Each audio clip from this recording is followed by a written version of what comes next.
Almighty God, creator of the universe, we graciously thank you for your numerous blessings bestowed upon us. As we gather here today as future leaders, we look towards you for guidance and wisdom in our deliberations at this 11th Commonwealth Youth Parliament. Open our hearts to accept those things that are true and to demonstrate love always, so that we and all citizens of this nation can live in peace and harmony. Amen.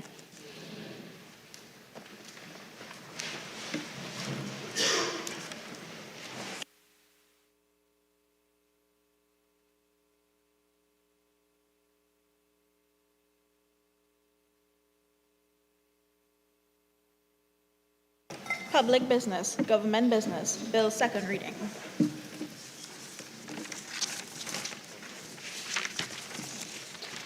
Honourable members, the debate on the second reading of the following bill, which was adjourned on Tuesday, November 22nd, 2022, will be resumed. A bill entitled An Act to Provide for the Establishment of Remote Workplaces and a 4-day workweek for Employees and Related Matters. Member Boston.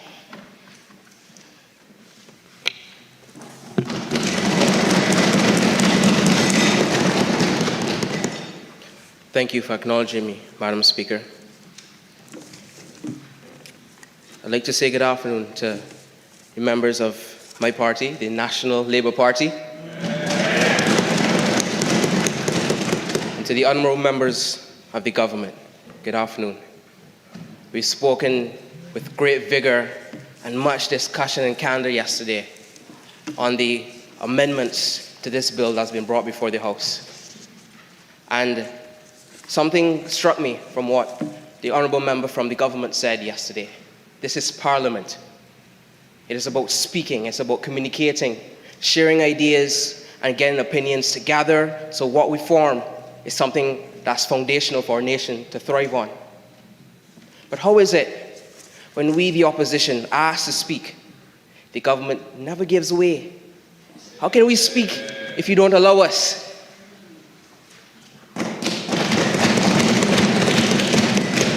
Now, yesterday, the honourable member from the government spoke of our education rate being 99.5% in terms of literacy.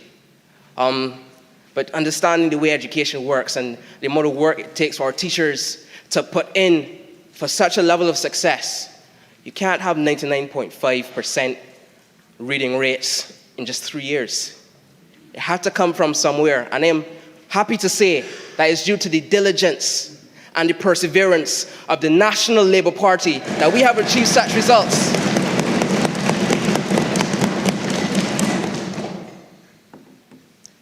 Here on the opposition, the current opposition, soon to be government, we believe that home drums must beat first.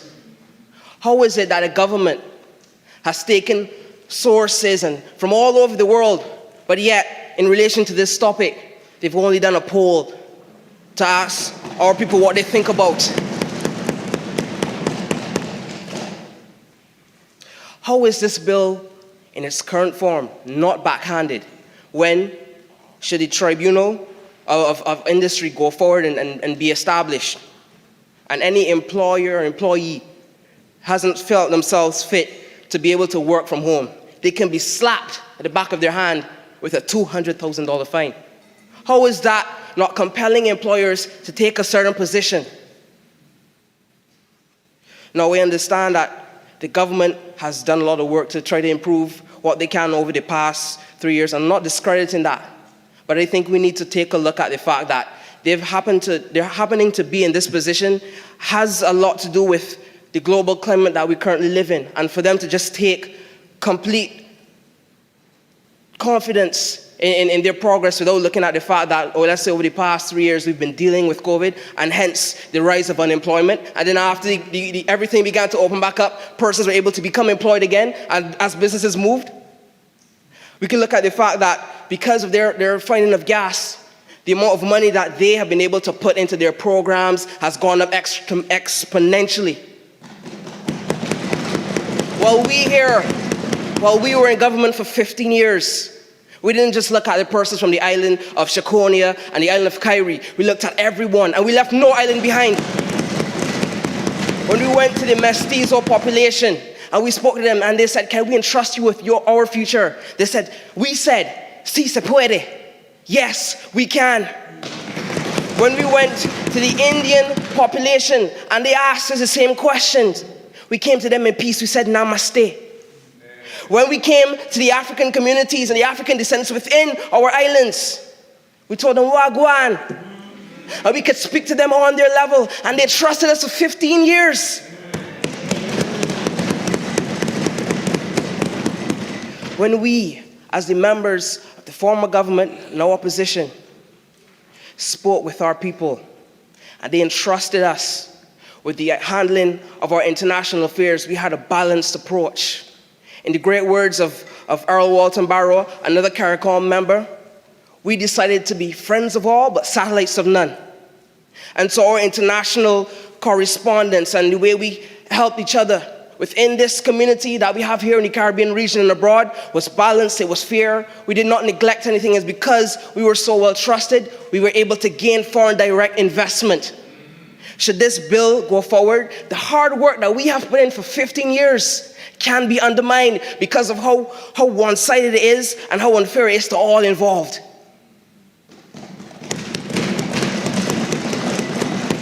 When the members of the National Labour Party sat together and we had our discourses and we looked at clause after clause of this bill in its current form, it reminded me of the mythical island of Antigua, after which both the southern and northern Antilles of the Caribbean is named after.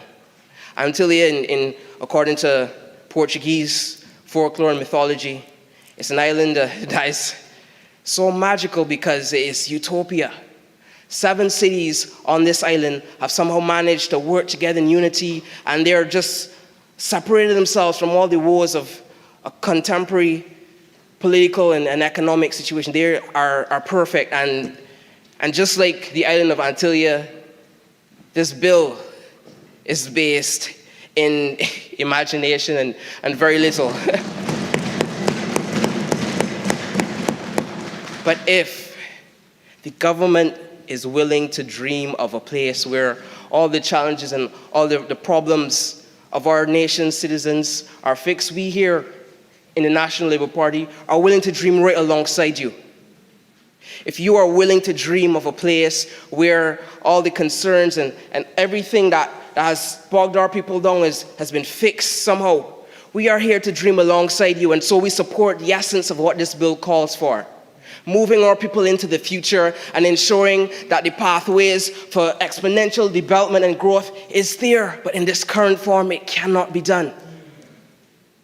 I would like to beg the Prime Minister to have reason, have a heart for the people in the Outer Islands. Let's look at the bill and the amendments that we've requested with their hearts and their souls and their future in mind. And let's move forward, understanding that every person must be taken into account. No island should be left behind. And instead of each island, every small island being a burden to the plans of the government, see them as a place where expansion is yet to happen and where building can take place. Not to be ostracized or left to the side because they don't necessarily have the same demographic as yours, or they don't necessarily speak the same way, they don't necessarily have the same background. We are one people.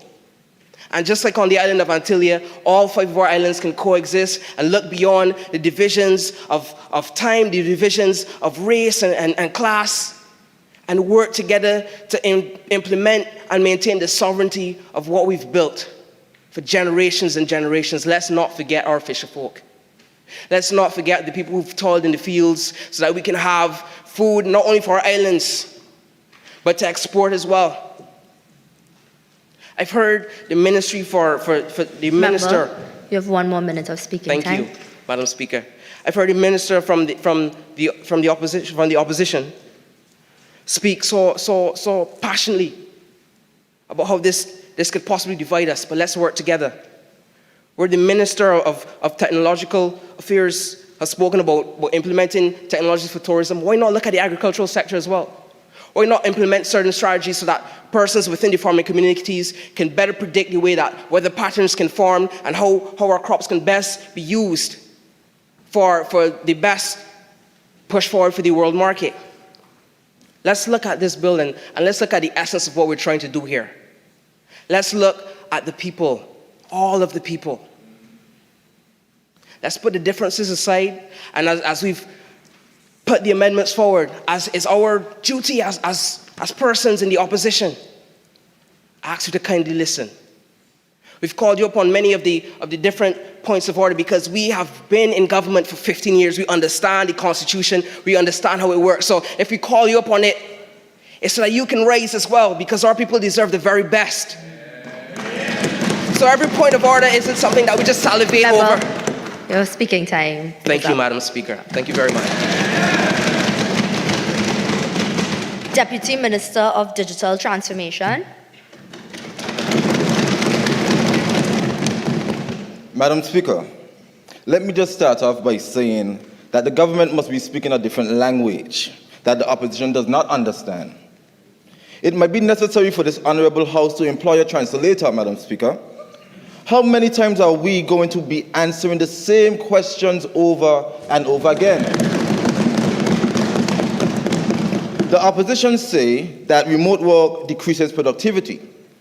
But these same naysayers fail to recognize that productivity increases when remote work occurs. The Apollo Technical Engineering Solutions did a study this year, 13th September 2022, on remote work and had two very interesting findings. Number one, a study by Stanford of 16,000 workers over 9 months found that performance can increase up to 13% from working from home. This increase in performance was due to more calls per minute, attributed to a quicker, more convenient working environment, and working more minutes per shift because of fewer breaks and sick days. Number two, according to a survey by Connection Solution, 77% of those who work remotely at least a few times per month showed increased productivity, with 30% doing more work in less time and 20% doing more work in the same period of time. This is a testament to show that this bill can work productively, Madam Speaker.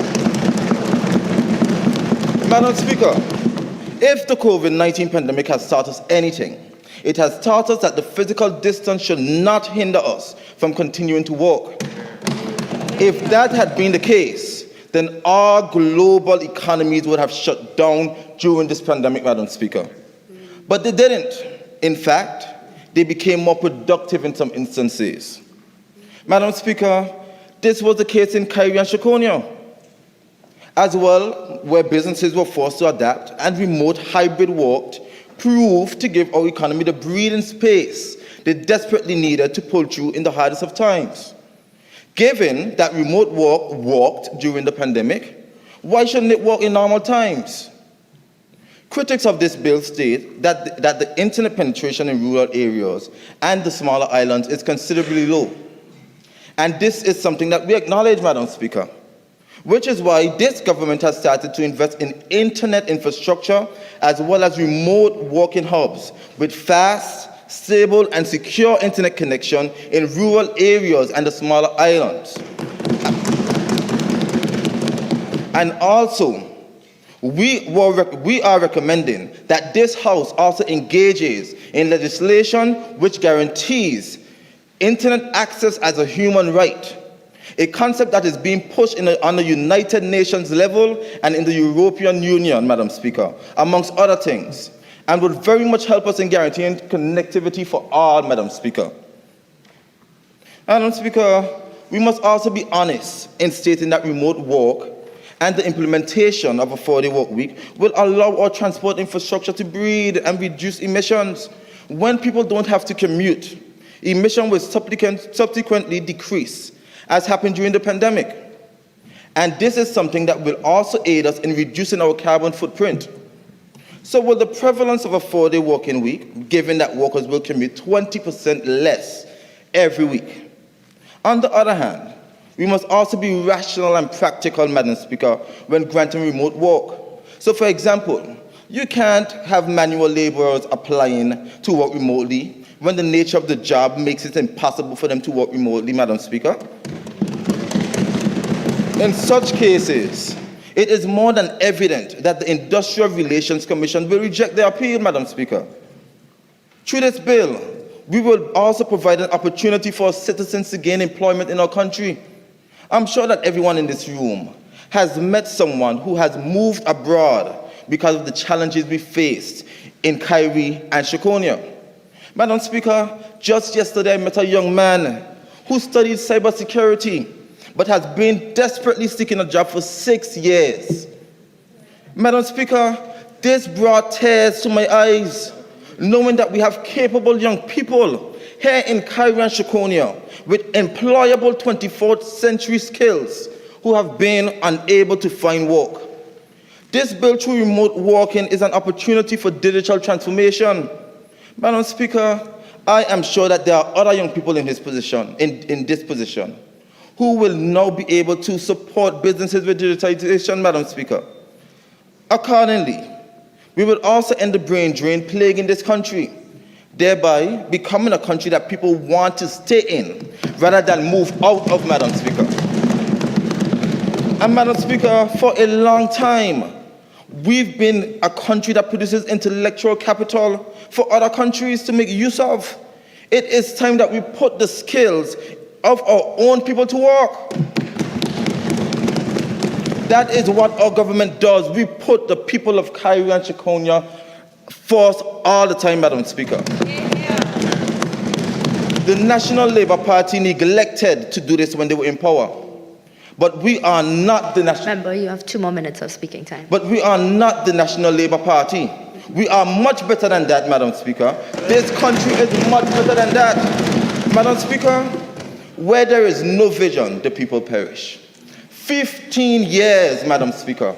15 years. All people perish, Madam Speaker. But under this government, they will perish no more. I thank you, Madam Speaker.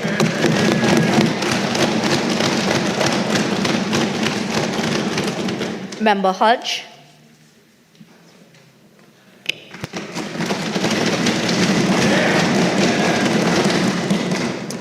Madam Speaker, Albert Einstein once said, "You can't solve a problem on the same level that it was created. You have to rise above it to the next level." Today, we are here to discuss the passing of the bill regarding the establishment of remote workplaces and 4-day work weeks in the Republic of Cairo and Shikonia.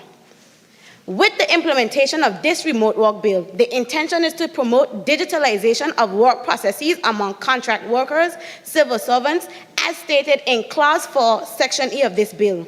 This allows room for the reduction of work and the workforce due to the reduction of required labor. Madam Speaker, the Republic of Cairo and Shikonia currently faces a housing crisis. The passing of this bill only contributes to this dilemma. Digitalization reduces the human factor required to physically execute jobs. Job redundancies then later result in the unemployment, and with unemployment rates expected to increase after the passing of this bill, how exactly does the government intend for persons to afford their basic needs, such as shelter? Are these persons expected to roam through society aimlessly? Can this not result in an increase of crime as persons struggle to make ends meet? Member Eldridge highlighted that money would be saved by businesses moving forward with digitalization. Well, Madam Speaker, I just want to take this time to notify the government that said money saved would be due to the reduction of the labor force. Challenges overall affect society, seeing that these persons are still required to make contributions despite being unable to do this, and this results in the reduction of the quality of the community. To record Member Howells, less poverty does equal less crime. However, the beginning stages of implementing this bill does not support that logic. The ambiguity of this bill unjustly targets a large percentile of citizens in this country by compromising their income, and I have yet to hear the government highlight how they intend to reintegrate persons back into the workforce after allowing the workforce to be potentially sliced in half, seeing that tourism occupations comprises majority of our citizens. Speaker, I would like to take this time to emphasize that it is unrealistic to allow for a 4-day work week in a country whose major industry is tourism, which requires service coverage for a full week. Answer this question. Even before the passage of the bill, the government has admitted to experiencing challenges recruiting forces to accommodate said industry. To further elaborate on my point, how does the government expect the diversification of the tourism product to flourish when they are currently having trouble maintaining employment due to the current state of this industry? Madam Speaker, it is virtually impossible. Question? I deny your response.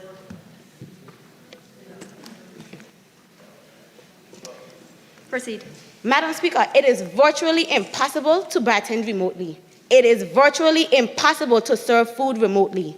Madam Speaker, for the government to expect persons to reintegrate themselves back into the same industry in which they decompose, all in the sake of diversification, seems quite delusional to me, if I do say so myself.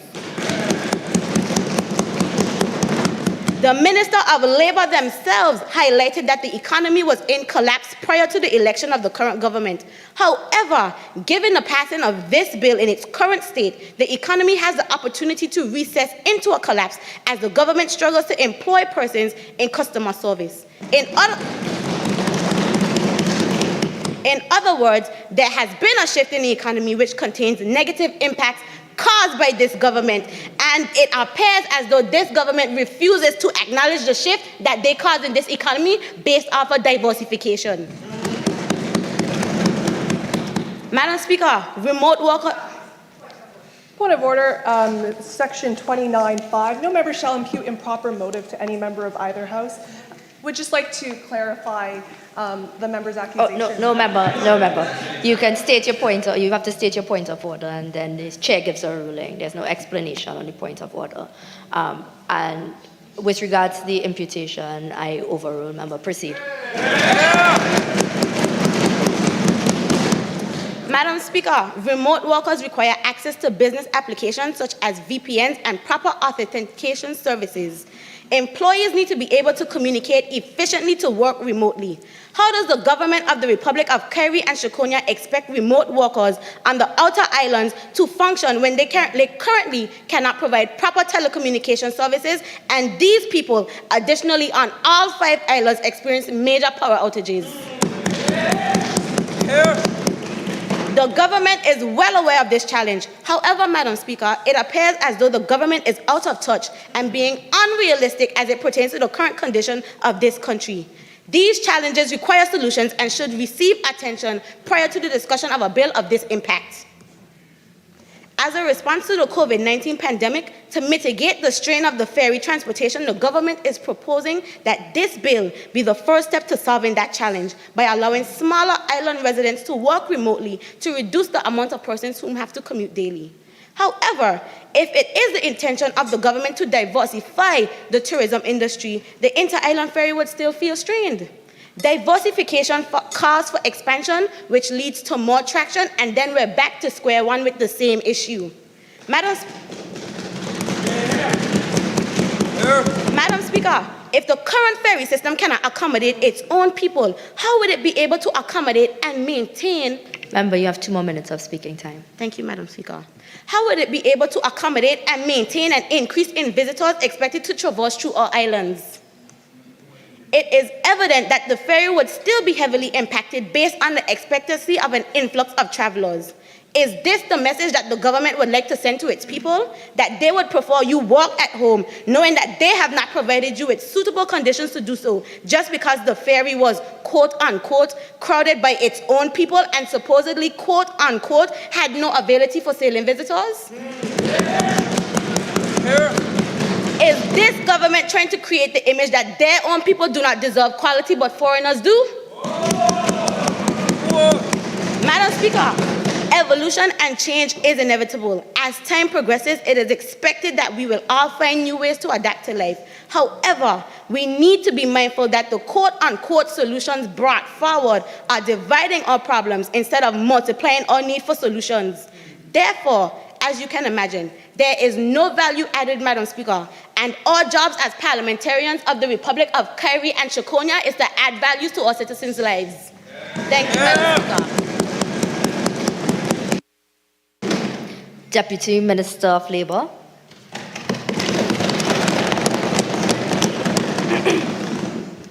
Thank you, Madam Speaker, for recognizing me at this time.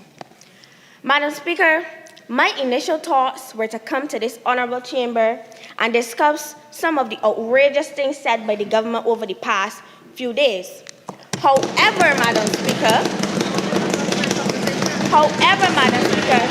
I had to said by the opposition, beg your pardon. However, I had to humble myself and remember why I'm here and how I got here. That is because the good people of Kyrie and Shakonia are dependent on me. They're dependent on us. They're dependent on good representation. And we, the government, must ensure that they are represented and represented well, Madam Speaker. I don't know about the others, but I have a close relationship with my constituents. And as I was canvassing, I would have heard the cries of my people. Our people, they are tired, Madam Speaker. They are tired. For 15 years, the cries of our people have fallen on deaf ears. And we must ensure that that cry does not go forward, Madam Speaker. It pained me yesterday when I heard not one, not two, but 3 opposition members stood on point of orders to query the relevance of our member on this side when he was making his contribution that linked this bill to mental health, Madam Speaker. I am very concerned for the people of Kyrie and Shakonia should the opposition ever become government again in this country. Their actions showed that the opposition listens to respond, but does not listen to understand, Madam Speaker. But we, the government, we are listening, and hence why this bill is before this honorable chamber today, Madam Speaker.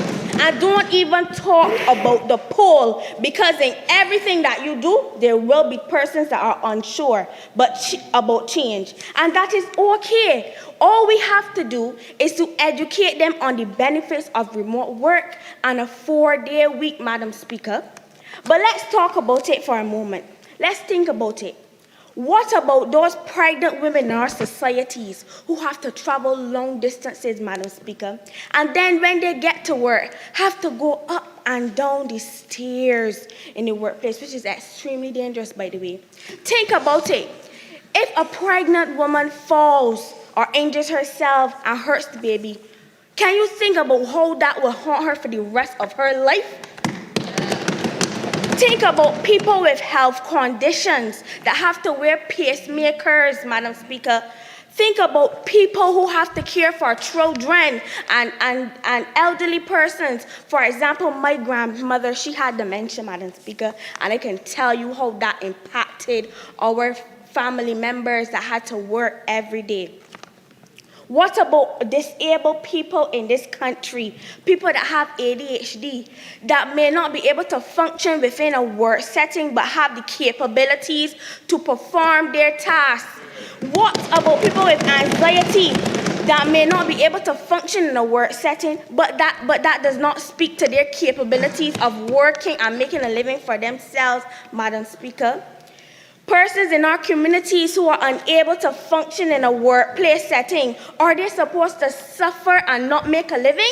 Let me tell you something. The answer is no. Technology is way too advanced for that, Madam Speaker, way too advanced. Remote work has several benefits, Madam Speaker, but I will only touch on a few today. The first one being a better work-life balance. After being on the ground, a frequent complaint in my constituency is the difficulty of striking a good work-life balance. Working 8 or more hours a day leaves little time for family, especially commutes and when sleep is factored in. Working from home eliminates lengthy commutes, enabling more people with loved ones. On days when employees aren't required to attend video meetings, they can dress in their pajamas. Creates a greater sense of comfort and better work-life balance leads to less stress, Madam Speaker. On the point of time with family, this is extremely important. This means that parents get more time with their children to develop love within homes, Madam Speaker. Having parents present and available to show up for them at soccer games, at dance recitals, at graduations, will allow them to learn to love, would allow them to know what love is, be kind, and subsequently spread that love into communities, and we will see things like crime decrease in this country, Madam Speaker.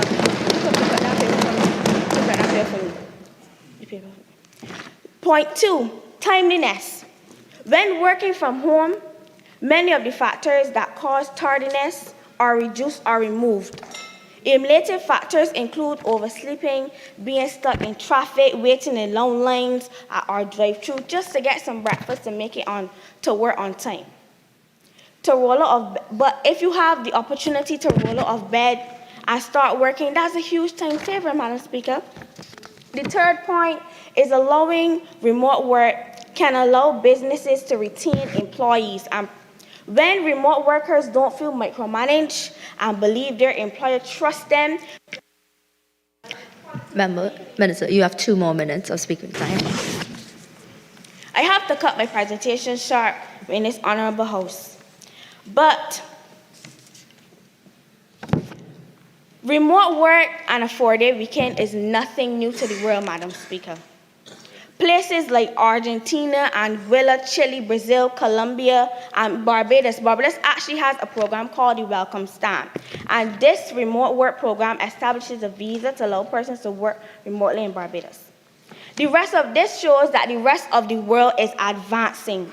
Do we want to keep the people of Kyrie and Shikonia remain stagnant? If we do not allow this bill to be passed, we will allow our people to stay stagnant, and we cannot allow that to happen.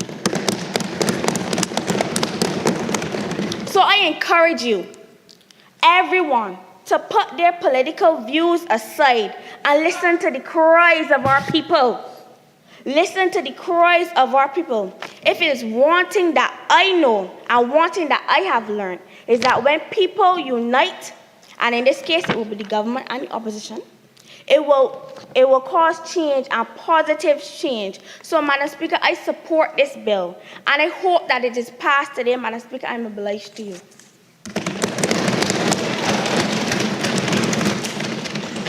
Member Hoyt.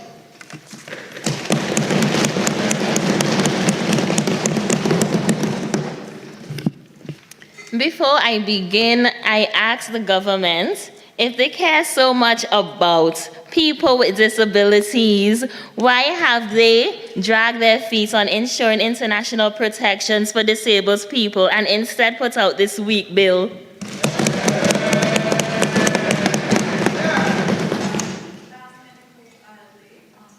Denied.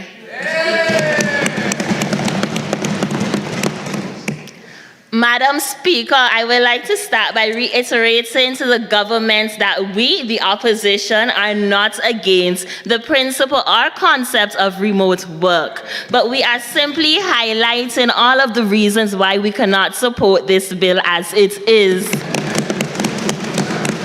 Yes, the idea of remote work is nice. And yes, Madam Speaker, as the Honorable Member Eldridge stated, no bill is ever perfect when first presented in Parliament. But this bill is detrimentally flawed on multiple levels. Is it not interesting, Madam Speaker, that 19 of my colleagues have spoken before me, and they were all able to present to this House different issues which the interpretation of broad terms within this bill have raised? Isn't it also funny that I have more points to add? Madam Speaker, allow me to beg our colleagues sitting on the opposite side of this chamber to help us to help them. Their entire administration keeps reminding us that we spent 15 years in office and has left their administration with much work. But thanks to our 15 years of experience in office, compared to their 3, we are able to identify the newbie mistakes made in the drafting of this bill. Madam Speaker, yesterday the Honorable Member Young pointed that we lacked unity based on individual points raised by our members within this opposition. Obviously, they were not paying attention when my colleagues compared the drafting of this bill to one done by a law student. Madam Speaker, allow me to break this down for them since they are clearly misunderstood. We are able to touch on different points and highlight varying issues raised through the interpretations allowed by the broad terms used in their bill. Madam Speaker, maybe if they were not listening from a place of defense and weren't engrossed in becoming so offended by our political humor that they were led to engage in crosstalk throughout this entire debate, they would have recognized that we are only giving constructive criticism in regards constructive criticism in regards to the drafting of this bill. This is politics, Madam Speaker. Should their backs not be broad? Should they not be able to take some licks, especially in the interest of our citizens? Madam Speaker, this leads me to finally answer the question the Honorable Member Young posed to us yesterday. What do we want? Madam Speaker, as my dear colleague, the Deputy Shadow Minister of Digital Transformation highlighted, where are the regulations? We need to see the regulations. We want regulations. That's what we want. That's why we are here, to highlight how this bill can be improved through amendments. Yes, Madam Speaker, we would like to keep up with the times and take a modern approach to the enterprise where workspaces may exist virtually rather than in person. We must also examine some harsh realities of supporting a bill which is subject to much amendments, especially where without these amendments, the approval of this bill would negatively impact, most importantly, employer and employee relationships and our foreign direct investments. It is no secret that the Republic of Kyrie and Shikonia, namely 2 of our smaller outer islands, Poinsettia and Coxina, heavily rely on foreign direct investments to establish hotel resorts here, which I must remind you has always been one of our larger industries, despite the negative impacts of the recent COVID-19 pandemic, which, just like the rest of the world, our then government did not foresee and could not predict. This leaves me to ask, in accordance with Clause 4 of this proposed bill, will the establishment of a 4-day work week give investors looking in from the outside the confidence to invest in our country? Our economy is reeling from the effects of the unforeseeable and unpredicted COVID-19 pandemic, and we need these investors to take interest and invest their money into our economy. Madam Speaker, again, the usage of broad terms within this bill leaves it to much interpretation. Let us take a look at Clause 11 of this bill, which, as mentioned before by my colleagues, places much strain on employers and investors by extension. I'd like to remind the government that, as already stated by my colleagues, employers must ensure the health and safety of employees within... You have 2 more minutes of speaking. Thank you very much. Within the privacy of their own homes. This places the unreasonable financial burdens on an employer to conduct risk assessments at the home of every employee who applies for remote work. As if that's not unreasonable enough, subclauses 2 and 3 of Clause 11 requires for employers to provide employees with the necessary technological tools and installation thereof required to carry out their duties from home, or else they will be liable under Section 4 of this very clause to a fine of $250,000. Again, these investors come to our islands to maximize profits on investments in tourism, not to rectify the problematic internet connection on our islands for us through said investments, as it seems is the hidden agenda within this bill. Madam Speaker, the Minister of Labour spoke about implementing remote work in order to encourage long stay through, as per her colleague, the Honourable Member Mittens, business tourism.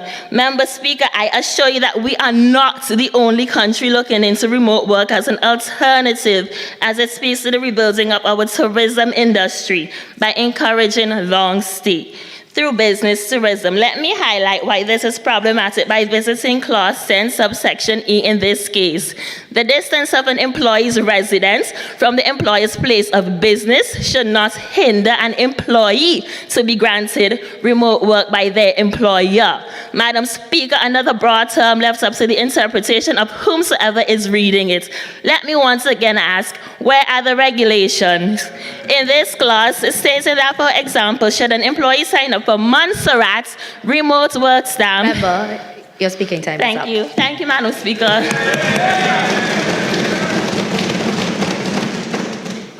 Deputy Prime Minister. Thank you, Madam Speaker. Madam Speaker, I rise today to add my contributions and lend my support to the bill which our government, the government of Kyrie and Shakonia, has placed before this Honourable House for its second reading. And need I not say, Madam Speaker, it is an absolute pleasure to deputize this hard-working Prime Minister who is leading the charge in bringing this debate towards this Honourable House this afternoon. Madam Speaker, as I take flight in my contribution and I taxi into this debate runway, I ask for your permission as I quote the learned Chinese war philosopher Sun Tzu, who said, and I quote, "In every crisis, there is opportunity." And Madam Speaker, I believe that this quotation is fundamentally applicable to the aforementioned bill. We too, as a government, still have the indescribable days and months of governing through COVID-19. Statistics show how our tourism revenue dropped by a whopping 70% and skyrocketed the rate of unemployment to 30%. This affected many of our people across the country, and due to physical distancing and closing our borders, many businesses were to close as a result, leading most to work remotely. And we in this chamber were all too familiar with the policies which were put in place. Whilst we as a nation, and by extension the world, experienced many crises due to the coronavirus, many opportunities came knocking at our door. These include, but are not limited to, the introduction of online learning in various jurisdictions and the introduction of remote work in the public service. Many have applauded the decision to work remotely, as it has helped many citizens across the board, financially, socially, etc. Many have bemoaned extreme working hours and poor working conditions for many years. The holistic being which seems to fly over the head of the opposition, which includes the mental, emotional, and physical components of the employee, are critical to enhancing productivity under one's respective occupation. We as a government must take into consideration the cries of our people in that regard and put them first in consultation with stakeholders. Madam Speaker, parliamentary comrades, let me now bring you on board of this flight as we plunge into this bill. Therefore, with this opportunity at our fingertips, with yet another technological revolution in the pandemic, and the modus operandi of the world being subject to drastic changes, we present this important piece of legislation and breathe life into this 4-day work week and remote work bill of this government. Yesterday, Madam Speaker, I heard the opposition whip mention that he and his team had plans for this country moving forward. But does he need reminding that these were the same plans that he put forward to the people of this country and they rejected at the last general election, Madam Speaker? They rejected it. So let me tell you, members opposite, retrospect. That's what you need to do now. Retrospect and please humbly accept defeat. And do not try to retard the progress of this government. And retrospect why the people rejected you and your plans at the polls and why you're on this side of the House, Madam Speaker. Members. But Madam Speaker, if it's one thing, I appreciate democracy. And I love democracy. And our neighbors in TT will tell you sweet, sweet TNT. Well, I will tell you sweet, sweet democracy. And I will tell you sweet, sweet democracy because the reason we are at this chamber is because we have the opportunity to pass legislation for the good governance and peace of the people in this land. And this is why it is important. And members mentioned yesterday, Madam Speaker, that not all bills will be perfect. I am not the best as it comes to legislative drafting. Maybe there are members opposite who would be better than I am. But we must take it into consideration that we collectively represent the voice of the people of Kyrie and Shakonia. Like the member Moala mentioned yesterday, hear our voice and let it echo. And I want to say to all of us as parliamentarians, as we stand here, our voice echoes because we stand on the principle of democracy and parliamentary procedure, which is why we are debating this bill and propose amendments to the bill, especially when it pertains to the Industrial Relations Commission. If it's one thing I can say, I am a stalwart of procedural fairness and due process. And I believe that this is an important part of this legislation and the people, and we need to keep it free of political minds and free of tainted hands, Madam Speaker. Madam Speaker, I believe that Clause 9 and 29.5, improper motive, I'm not sure who he's referring to with regards to dirty hands. Overruled. Madam Speaker, please let the member know he's in class now and he should take a listen. Madam Speaker, Clause 9 and Clause 12, I believe, simultaneously works. And if it's one thing, Madam Speaker, as one who has spent my many years advocating for the rights of students, mental health of the student and anybody at large is very important. Deputy Prime Minister, you have 2 more Thank you, minutes. Madam Speaker. It's very important. And if we have an executive arm of government without its bodies functioning, it is inert. And I want you to remember that, members opposite. We must try our utmost to keep our civil service and by extension our workforce up and running, always. The opposition must recognize that there has been a shift in demographics in this country and the paradigm of this country. And we must collectively work to understand and make sure it accelerates us into boundless opportunities, Madam Speaker. So, Madam Speaker, in the limited time that I have left, I didn't get to speak on remote work, but as I now taxi to the gate of my seat, to the people of this country, we took a solemn oath to protect this country. It's the laws in my heart, it's in my heart, and I've sworn to always represent my people. This bill epitomizes true representation, accountability, transparency, inclusiveness, and it is a bill of the people. But before I sit, Madam Speaker, yesterday I heard the shadow AG say that they are government in waiting, and they did 15 years this on their heart, Madam Speaker. They want to be back in government. But let me tell you something, members opposite. We're working for the people, and I encourage you to sit back, relax, and enjoy the view of this side of the House. And you know why? You know why I want you to sit back? Because your waiting journey has just begun. I thank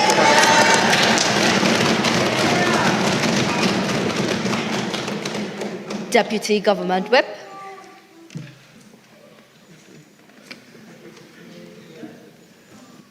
Thank you, Madam Speaker.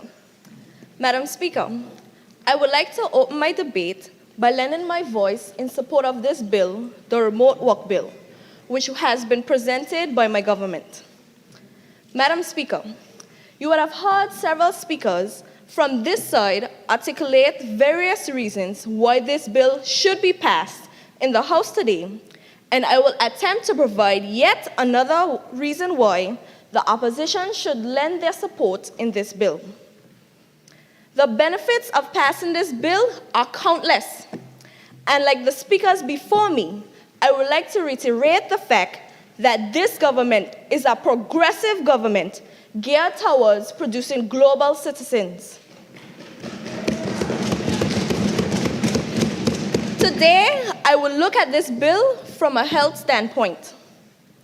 Madam Speaker, Winston Churchill made it abundantly clear when he said, "Healthy citizens are the greatest assets any country can have." And all of us sitting here in this room, including the opposition, understand all too well that health is wealth. Having understood this government has prioritized issues relating to health and takes health very seriously. And by health, we are not referring merely to the medical tourism sector, but the overall health and wellness of the people of Kayori and Shikonia. That is why we have made it our business to heavily subsidize healthcare so that the people of Kayori and Shikonia, yes, the people, the ordinary man, woman, and child, can have unhindered access to healthcare. Madam Speaker, you would have heard several of my colleagues who spoke on this bill yesterday make mention to words like depression, anxiety, and among others. These are issues which have been identified as associated with working long hours. A systematic review and a meta-analysis was conducted by M. Vietnam and his team on working hours and coronary heart disease, and this meta-analysis can alleviate the risk of several diseases such as coronary heart disease, stroke, and diabetes. Madam Speaker, as of recent, there has been a growing interest and extensive research to clarify the relationship between long working hours and psychological outcomes. And there's a growing body of evidence suggesting that long working hours are detrimental to workers' mental health and sociological well-being. Studies have shown that long working hours are implicated in anxiety, depression, suicidal thoughts, and worsened emotional well-being. Madam Speaker, the world is heading in a particular direction. Unlike the opposition, who did all within their power to ensure that the warm-hearted people of the Republic of Kayori and Shikonia remain stagnant, that the global ship set sail and leave the people of Kayori and Shikonia behind. This government, through this bill, is taking steps to ensure that our people who have suffered for a decade and a half, yes, a decade and a half, under the now opposition party, can now be identified as global citizens and be equipped to compete on the world stage. This is our ticket for this global ride. Something which we have overlooked or even regarded as simple may be life-changing and impact the lives of individuals. I know you may be thinking, what simple thing is she talking about? Well, I am referring to Section 6 of this bill, which allows for an employee to apply his or her employer for variation of his or her terms and conditions of employment in relation to A, where he or she is required to work, and B, the number of days he or she is required to work per week. This type of flexibility can go a long way in reducing some of the problems which I've mentioned earlier associated with working long hours. With no commute, no lunch rush, and no long hours in the office away from family and friends, working remotely can improve the health and well-being of the employers by reducing stress. We all know the old adage, a happy wife is a happy life. Well, I think we can interchange this and say a happy employee is a productive employee.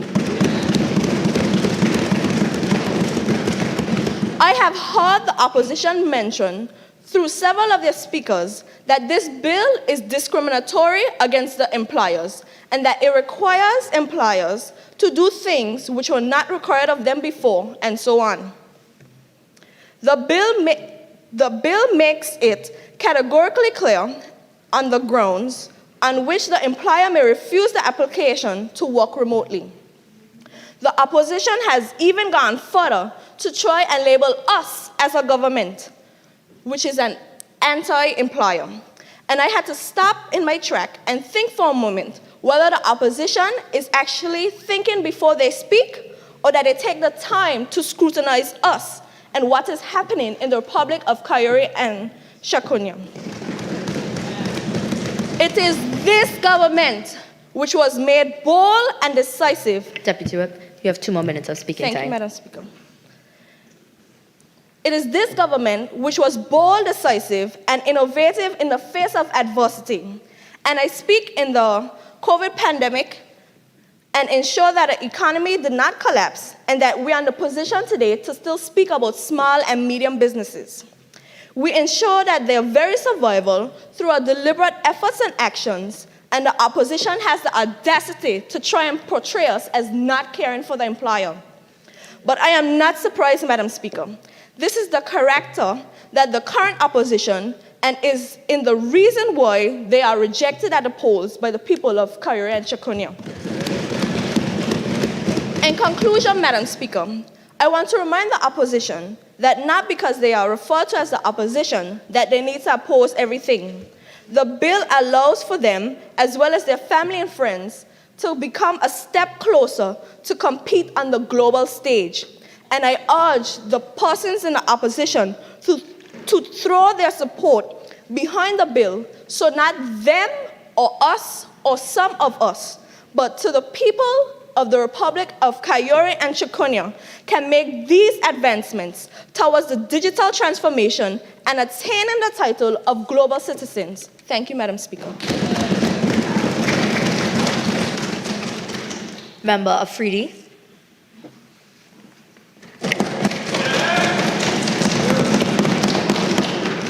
Thank you, Madam Speaker. First of all, I would like to thank the Secretary General of CPA for inviting me here in the 11th Commonwealth Youth Parliament. And secondly, I would like to thank the Trinidad and Tobago for hosting this beautiful Youth Parliament.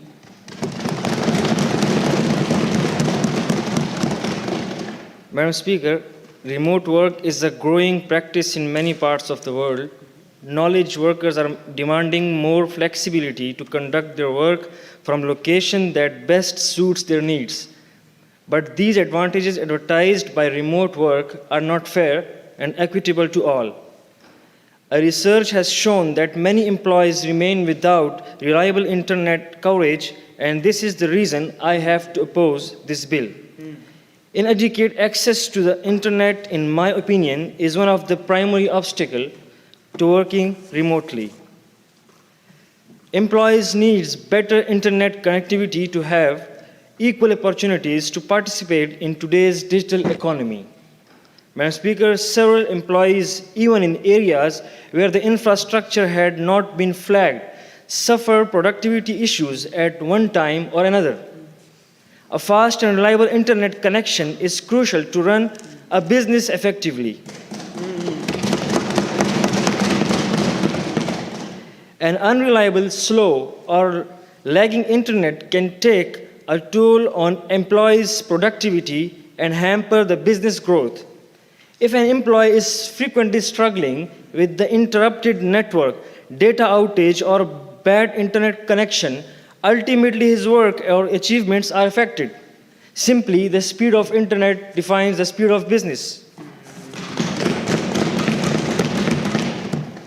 No matter business or industry, high-speed and reliable internet is key to good outcome, which is not available mostly in remote work and ultimately affects the outcome and leads to decreased productivity and morale, like delay with email communications, telephone services, conferencing, software apps, and collaboration tools, etc., which demotivates the employees.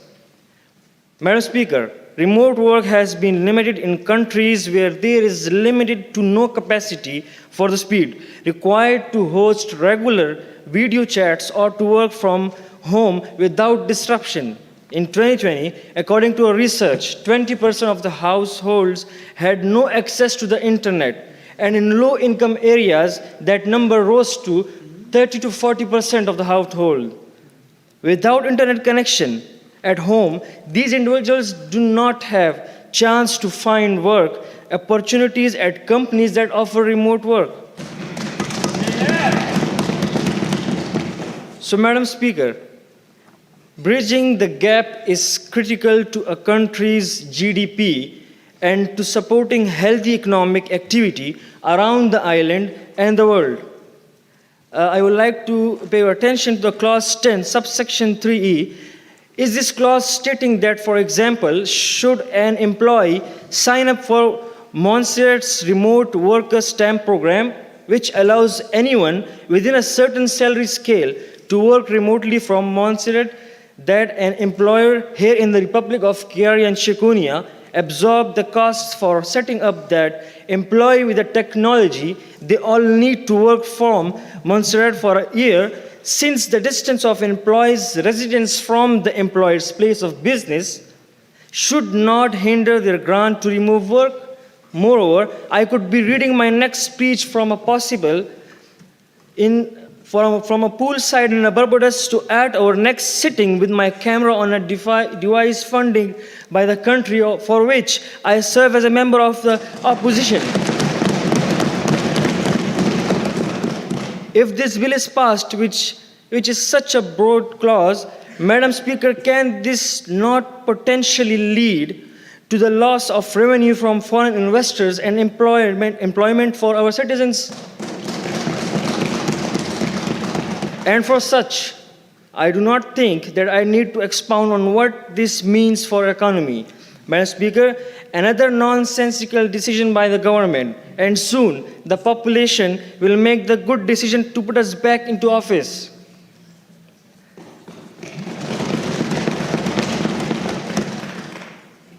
There is no doubt that the government, the sitting government, is working for the people of Kyari or Shikonia. But after introducing this bill, Madam Speaker, I personally feel that what we, the opposition, are working more practically than the government does. But it's not a problem. One of the members of government said, we are here for you. No, we are here for you. We are here to correct you. Let me assure you, we support this bill, but we are not in favor of passing this bill. Thank you. Member Nisbat.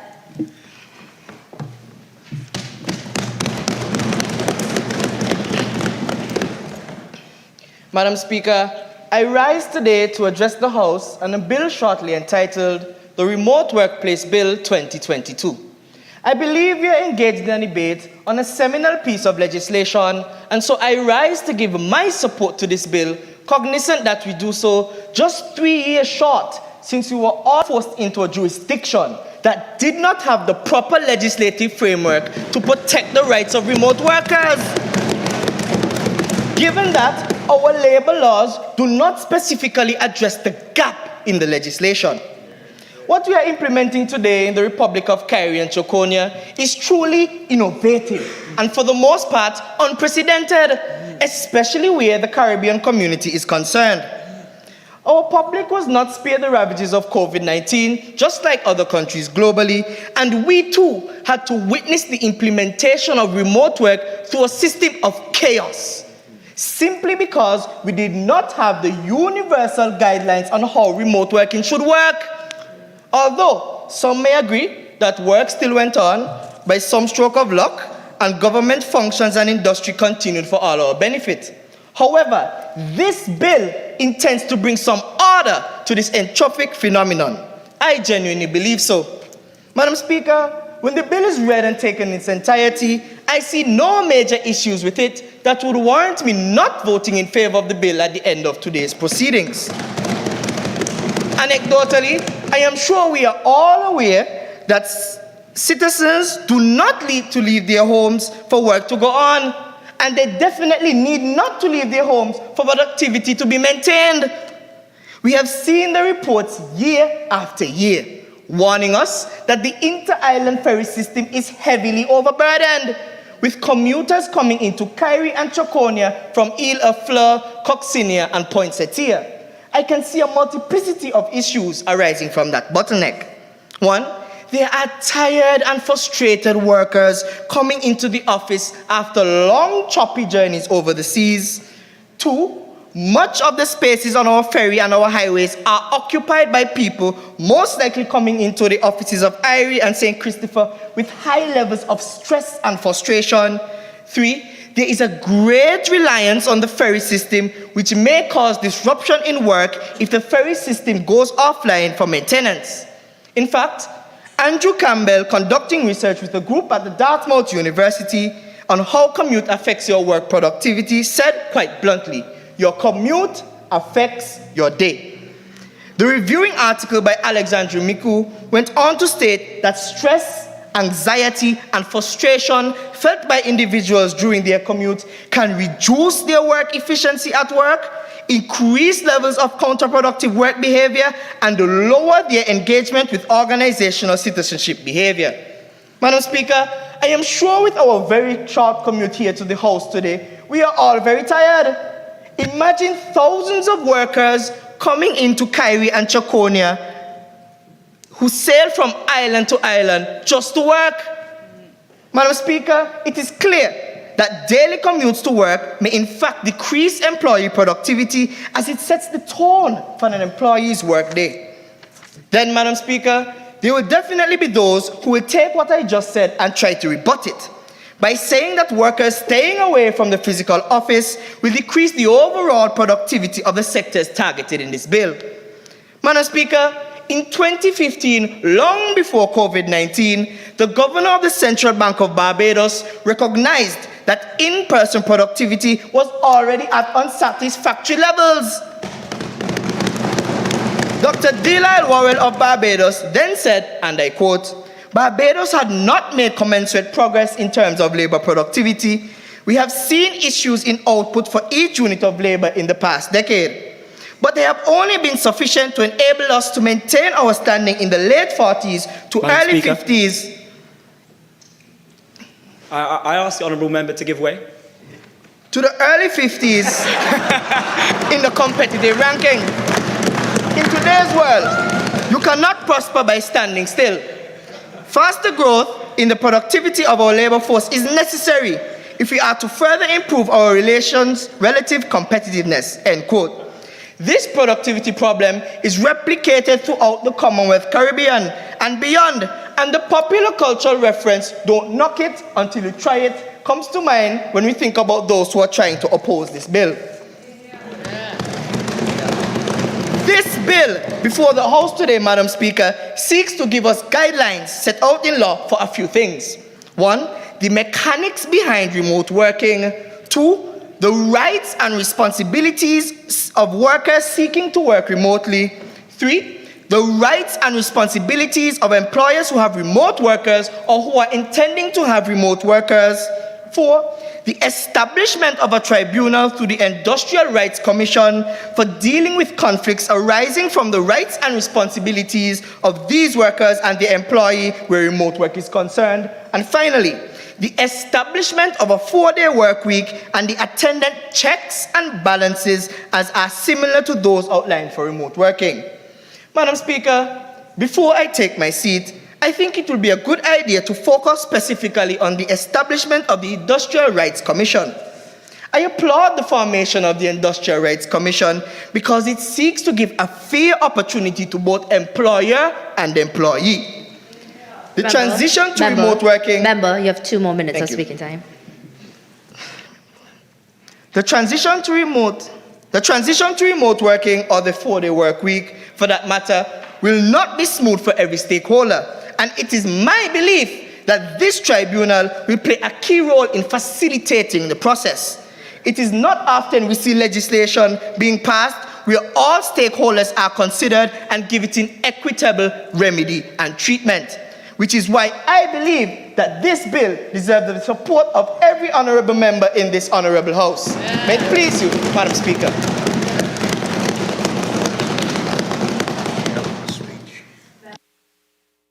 Member Wangubi.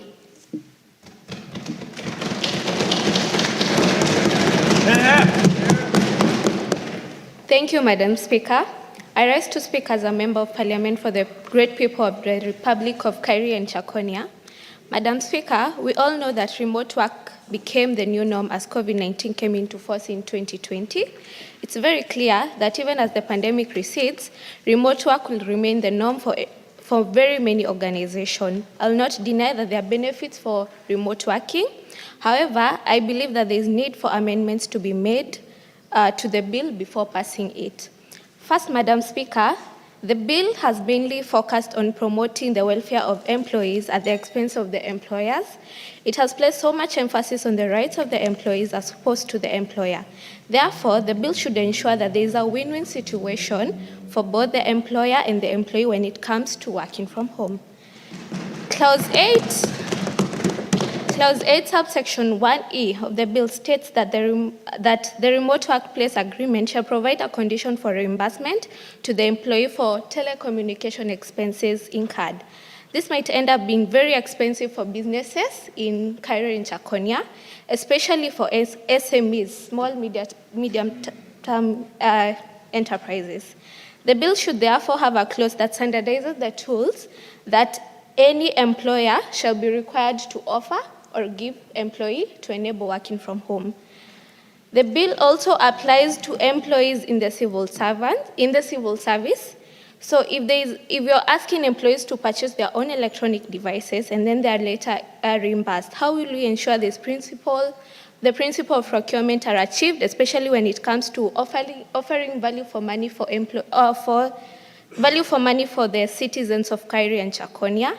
How will we ensure there's transparency in the process of reimbursing back the money incurred?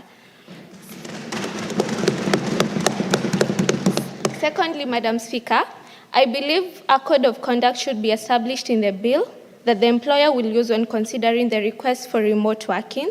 This will provide a guidance to both the employer and the employee on their obligation regarding working from home. The code of conduct should be included in the remote workplace agreement, and both the employee and the employer shall sign before commencement of work. This will streamline the process of working from home and help ensure compliance. This should be included in Clause 5, subsection 2E as one of the mandates for Industrial Relations Commission. Clause 5, subsection 3 of the bill states that Industrial Relations Commission shall consist of a chairperson and 4 commissioners appointed by the President.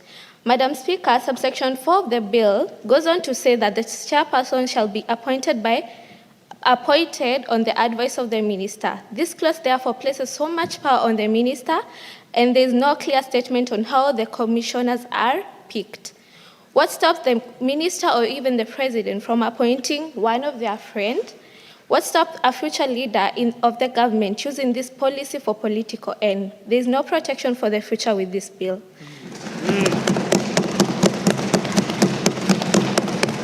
There is therefore a need to include a schedule to the bill on clear procedure for appointments of their chairperson and members of the commission, and clear steps that will be followed when appointing these commissioners. I believe there should be openness in the appointments of these commissioners and their chairperson. In addition to this, there's need of an act to be established that will govern the Industrial Relations Commission. The act should actually accompany this bill. It is for this reason that the opposition has filed amendments to address these issues. Thank you, Madam Speaker.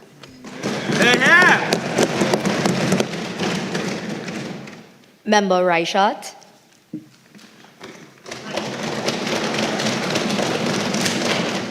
Thank you, Madam Speaker, and it's an honour to be representing the government during this debate, and I am proud to be supporting this remote workplace bill.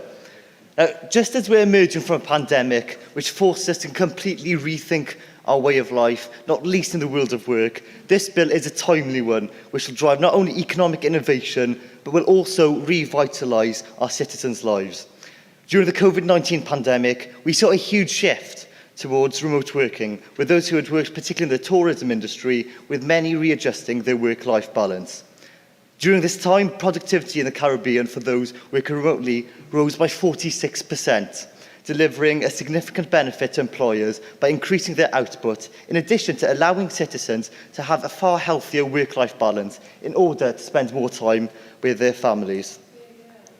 Now, this bill is groundbreaking in creating opportunities for employees to establish far healthier work environments and practices, and can mean that we, as the Republic of Caeri and Shakonia, can be leaders not only in the Caribbean, but in the world, for establishing these working practices which will be groundbreaking. However, we as a government are a 21st century government who are trying to establish this, but the opposition are reminiscing to the 20th century when they were last in government and failing to support our bill. Now, it is clear that we have a chance to revolutionise our working lives, and we should capitalise on this opportunity. Madam Speaker, I ask that the member give way, so I can explain. Absolutely not.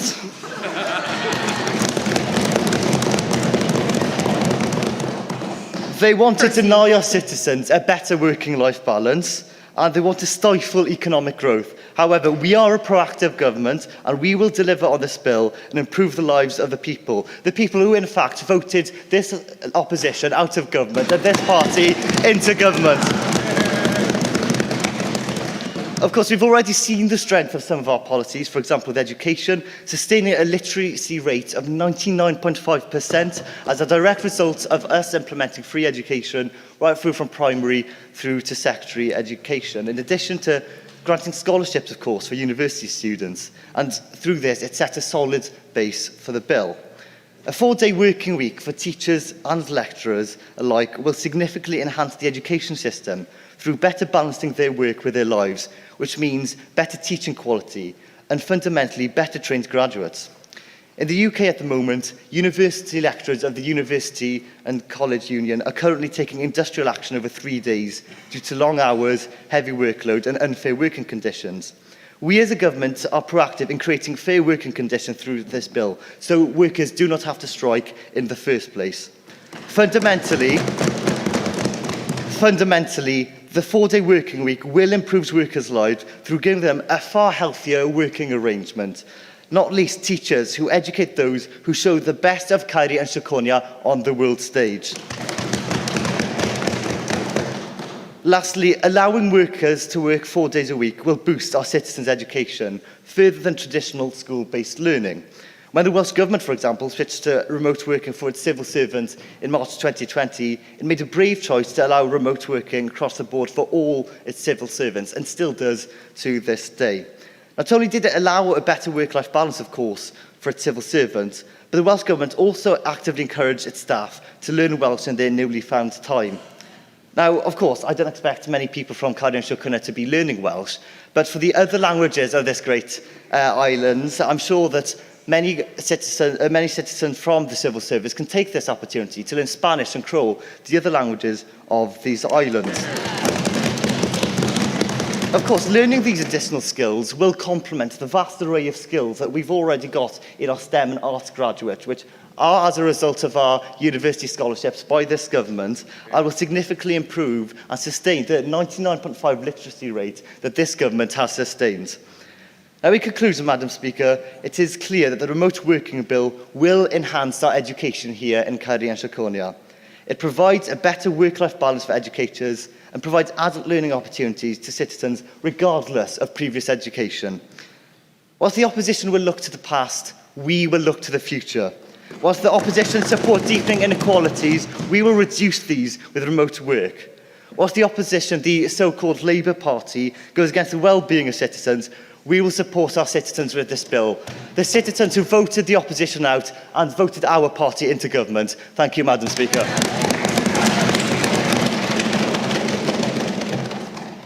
Member Aberdeen.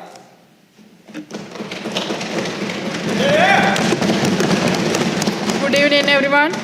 Honourable Madam Speaker, from National Labour Party. Many positive suggestions were brought for our country. The government has a right to refuse to implement them.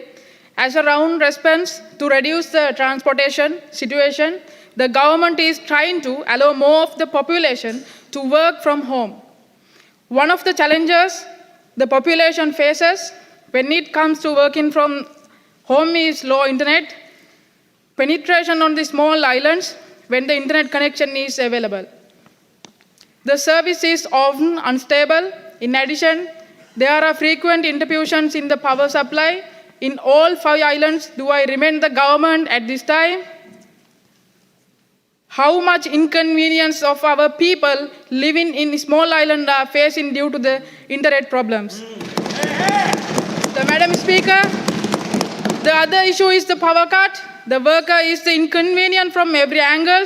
I request the government to think as they think whether the decision taken in the government AC offices can be made by the people of our country who live in a normal life on a daily basis, come out of your AC rooms. Honorable Madam Speaker, the government of the Republic of Kyrenia and Chakonia has borrowed a lot from us. Our policies have informed its commitment to reducing its carbon footprints through initiatives such as the salary, solar energy, grant from the business, carpool tax, credit and composting grant wastewater management program, and the construction of a plastic recycling facility, all of which the opposition raised prior to the last election when we were still in the government. Madam Speaker, so if the government is taking ideas from us, might I suggest the government to provide funding as a solution to the country's environment pollution. If this the given, we can emit carbon dioxide, the gas. On the other hand, employee welfare is an encompassing term that describes the physical and mental health and the well-being of your employees. This can include their physical work, environment as well as other factors in the outside. The workplace that affect their quality of life, health, mental well-being, and in turn their performance of the work.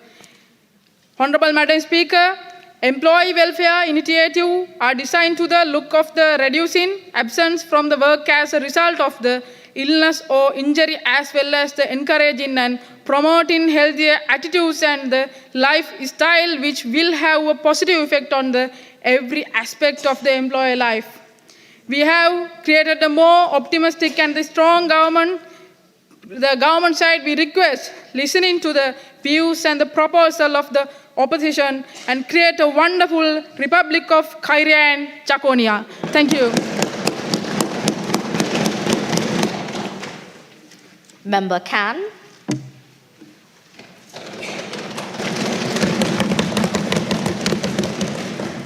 Thank you, Madam Speaker, for giving me the opportunity to express my views and to let me divert the attention of this Honorable House to global emergency of environment. Not being part of the government, as an environmental activist, I do accept and believe in this bill. Madam Speaker, we human beings need fresh air, water, and noise-free environment to live. On one side, we have developed our industry, but it has brought manifold hazards to the environment. Madam Speaker, we believe in industrial development and don't want to stay behind any other nation, but the fact of clean and green environment cannot be left untouched. Referring to the bill presented by my party, which suggests remote work and 4 days work for employees, Madam Speaker, my government has special interest for the protection of environment, and in this regard, my government has special interest in the implementation of this bill. We not only encourage work from home, but also encourage 4-day working business only for the services which can be performed remotely. I want to again say for the easiness of the opposition that there no need to worry about the essential services. The essential services like the police, defense, and other services administration cannot be performed remotely. So other services like education and other offices can be performed remotely. So this bill can be implemented over there. We are going to reduce the overall toxic footprint by encouraging the carpool tax credit and introduce new concept of kitchen gardening and waste management practices. Madam Speaker, after the implementation of this bill, our government has the ability to create new jobs for the youth of the Kaira and Chakonia. I want to again address the opposition that I believe that we have loopholes in the internet connectivity across the Caribbean, and particularly in the Republic of Kaira and Chakonia. But as the demand of the internet increases after the implementation of bill, I believe the service providers will be forced to bring improved service to the customers, and thus the internet problems will be solved. I also want the opposition to know the effect of environment, the positive effect of environment on establishment of remote workplace. Madam Speaker, the positive effects are reduced greenhouse emissions, improved air quality, less plastic pollution, and reduced impact on infrastructure. Madam Speaker, all the aforementioned initiatives will be implemented on emerging basis so that a clean and healthy environment can be provided to the public of Kaira and Chakunya. I also want to draw the attention of the House of the positive effects of this bill. This bill will not only have the positive effects on the remote workplaces and the 4-day work week for employees, but also have the indirect effects, including the medical the industry effects and the education industries. Several studies have shown that reducing the work days improves the mental fitness of employees in various sectors, thus increasing the productivity.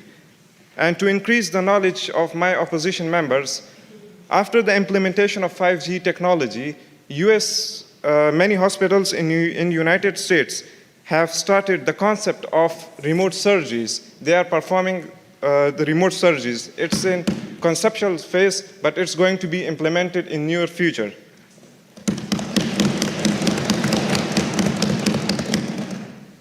Madam Speaker, I can conclude from the intentions of opposition members that by not accepting this bill, they are not here for the betterment of the people, but only enjoying the perks and privileges of being members of this parliament. Thank you.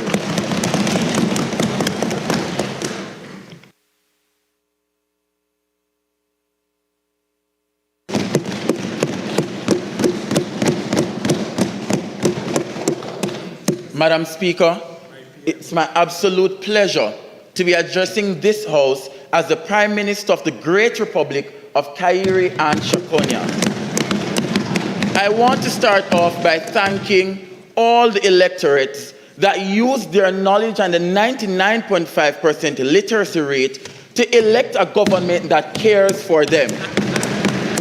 My government is committed to working in the best interest of all people in the Republic of Kairi and Chakonia, unlike the members of the opposition who don't take their role seriously.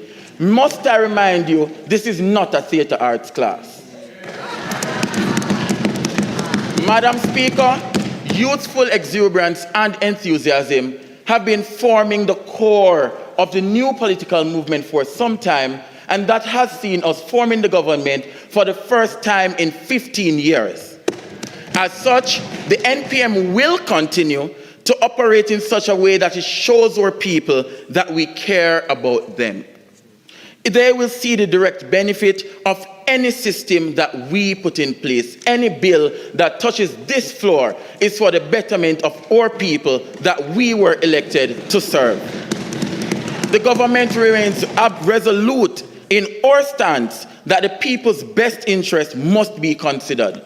A stressful working environment, which is in most cases associated with longer working hours and weeks, leads to mental health decline. It leads to lower productivity. It leads to sleep disturbances. It leads to increased call-out days from employees, and the list can go on and on. Madam Speaker, these are the issues that we are seeking to resolve. And Madam Speaker, these are the resolutions that the opposition is gatekeeping. Madam Speaker, the opposition says that we have not done our due diligence in consulting residents in the drafting of this bill. I want to know, Madam Speaker, where was the opposition on March 22, 2021, when we sent them an official invitation to meet with the numerous members of Kairi and Shakonia Labour boards? I want to know, Madam Speaker, where was the opposition on January 24, 2022, when we invited them to join us in community walks in our smaller remote islands to discuss the idea, which is now a bill on this floor. Need I remind the opposition that they were the same ones who responded, and I quote, "We're not interested in this opportunity at this point." End of quote. Is it then that you choose when you want to care for the best interests of our people, and then you come into this chamber and try to mislead our citizens? I am of the impression that integrity is a key tenet of any stable minister. And then that tells us that we are not clear who are the unstable ministers. The government will continue to advocate for the mental health and wellness of all our citizens. We will continue to ensure that we all wholeheartedly support the Remote Working Bill 2022. Madam Speaker, it is clear then that the opposition lacks depth. The opposition seeks to still be stuck in their ideologies of the past. They remain unimpressed and unmoved by progression. Madam Speaker, this is the same opposition that is supposed to care about our people. They didn't call one, they didn't call two, but they called 3 standing orders of relevance when we sought to explain how this bill will affect issues such as mental health, social care, and families.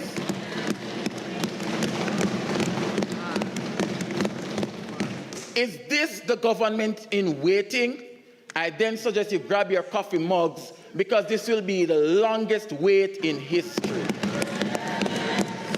In the same breath, speaking of waiting, the government acknowledges that there has been somewhat of an issue with the waiting time in our public healthcare systems.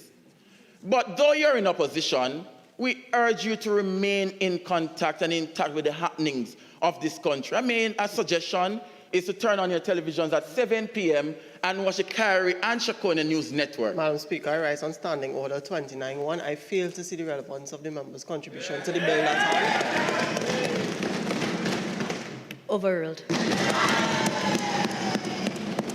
Should you have been listening, then you would have understood and realized that the government is currently benefiting from our long-term diplomatic relations with countries such as Cuba. Cuba has committed to sending 500 healthcare professionals to assist us in Kairi and Shakonia. I feel like a scratched record at this point, Madam Speaker. Speaking about, I can't implore enough the importance of the opposition reading and listening, but not just reading and listening, you know. Reading and listening to understand and to comprehend. One of the biggest successes that we enjoy in Kairi and Shakonia is a 99.5% literacy rate. I cannot see the evidence on that side of the chamber. Madam Speaker, I will use this opportunity to inform the opposition. Prime Minister, you have 2 more minutes of speaking time. Sure.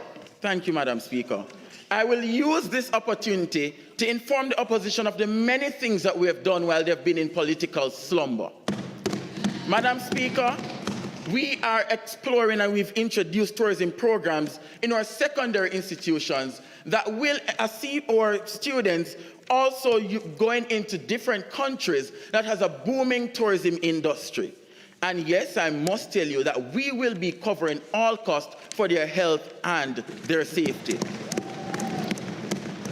Since the opposition speaks so passionately about Clause 11.1 of the Constitution, of the bill, I'd want to remind them that they too benefited from the fact that we covered and we looked after their health and safety during COVID-19 when they benefited from the many benefits of e-governance and e-parliament.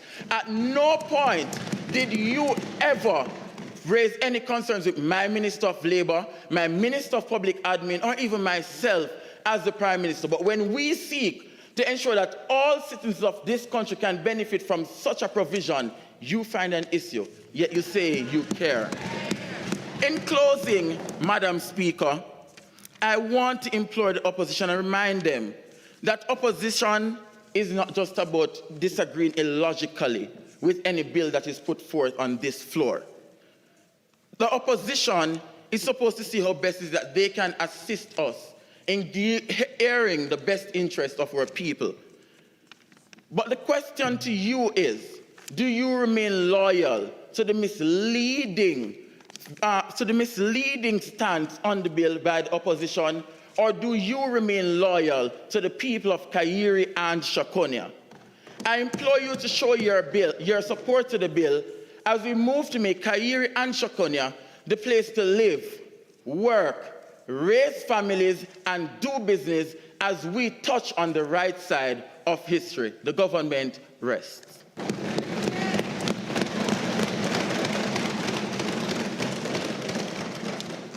Leader of the Opposition.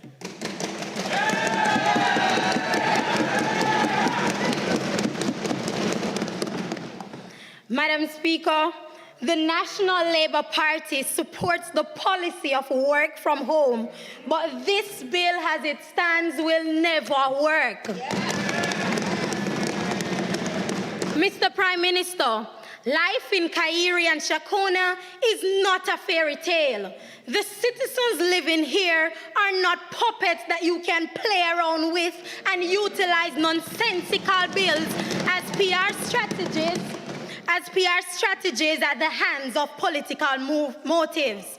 Madam Speaker, I thought that the arguments over the last few days would have been robust surrounding the bill and the provisions made, the justifications of these provisions and the benefits of the bill to all persons. But all I heard was noise filled with meaningless imagination of the future. But we on this side know that empty barrels make the most noise. All they speak about is when and when and when. I guess we can rename them as the Pipeline National Movement. Because all they are doing is laying the foundation, but yet we are yet to see the implementation of this bill. As consistently said throughout this debate on this side, the opposition supports the policy, but the bill is absolutely illogical, biased, and irrational. I want it to be echoed that this bill is not feasible for all. But I am not surprised as it aligns with the government's stance on health, social care, and education. It is clear that you do not know the tenets that make up your government. Let me remind you that education, according to your tenet, is free for persons up to the age of 18, not for all. Healthcare is available only to the rich or those who can afford it, not for all. And social care is only available to persons who are willing to show helpfulness to help oneself, not for all. Now, all these sectors places limitation on the citizens of our country, just as this bill does. On Monday, the Minister of Public Administration stated that this bill is slated to empower the highly qualified workforce with a literacy rate of 99.5%. Madam Speaker, let's note the term highly qualified. Is the government then sidelining the skilled workers? Are you saying you saying that only the academically inclined are subjected to remote work? I call shame on you for that clear discrimination. We boast about the 99.5%, but check the profile. This was only achieved under our government. You came to see it. It is therefore reasonable to believe that this government is only for the majority and not for the minority. But Prime Minister, let me remind you that no policy is effective if it is exclusive. The National Labour Party stands as the inclusive party under whose leadership education is free for all, healthcare is free for all, transportation was accessible for all, foreign trade between regional and external regions were fostered for all, and employment was available for all. If you notice that the economy section of the profile says unemployment rose to 30% and revenue was on a decline by 70% since the year 2020. You have been in leadership for 3 years, which means that you were elected in 2020. Therefore, your claims that the economic downturn of the Republic of Kairi and Shakonia is due to the NLP's 15 years in power speaks not only to dishonesty, but also to the government's inability to maintain a country's consistent profile despite times of crisis. Madam Speaker. Opposition Leader. Standing Order 29.3, out of order to use offensive and insulting language. Overruled. Madam Speaker, how can the government develop a bill to become legislation without proper consultation? You said that you consulted us and asked us by email, but guess what? We didn't get it because the Wi-Fi is not functioning. No, if you did proper consultation, I would like to see that consultation report, because I did as well. We did our consultation because we, this side, believes that the people need to be consulted in this matter. Opposition Leader. Opposition. 2 more minutes of speaking. Let me point to our consultation, and I will send the report as soon as I am finished.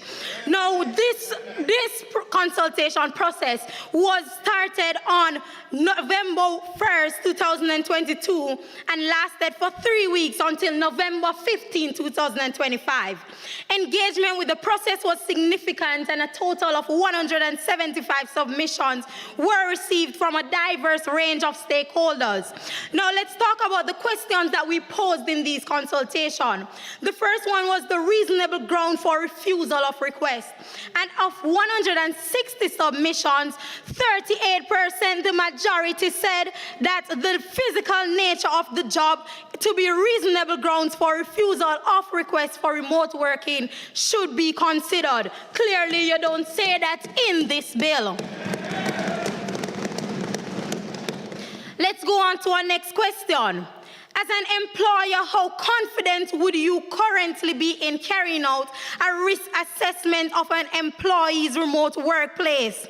Of the 175 submissions, returned 39% to this question, and they encompassed employer and employer representative groups only. A majority of 44% said that they were not confident. And if you had done your consultation, you would have known this, so Section 11 of the bill would be void. Let's go to another one. We asked if they were in favor of the policy on remote work, and 165 submissions were made. 85%. Point of order.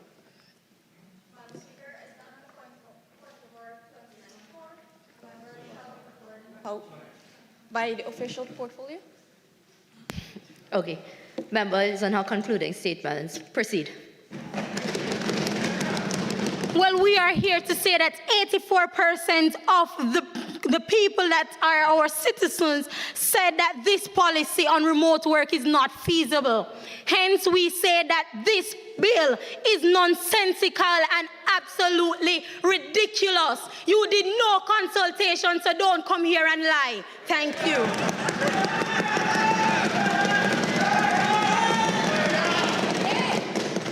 Opposition leader, you're going to have to stand and withdraw the last word you used. It's unparliamentary.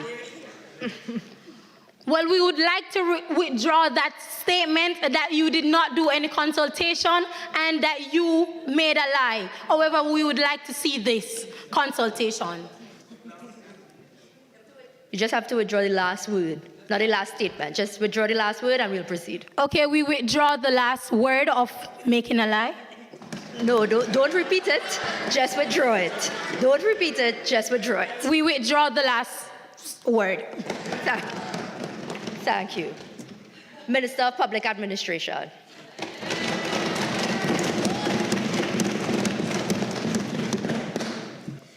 Thank you, Madam Speaker. I would like to respond to issues raised by our honorable members on the opposition. Now, I will not shout because I know my members could hear me clearly. Am I right? Yes. Now, Madam Speaker, I am confused. I'm hearing some members on the opposition saying to amend the bill. I am hearing others saying add a clause, while I am hearing others say this bill is literally the floor. This leaves the government bench and the people of the Republic of Kairi and Shakonia totally confused. Yes. Madam Speaker, might I reiterate? I request that the honourable member make way so I can answer her question. No, Madam Speaker. Madam Speaker, might I reiterate that this bill provides a choice. This bill is not a must-do.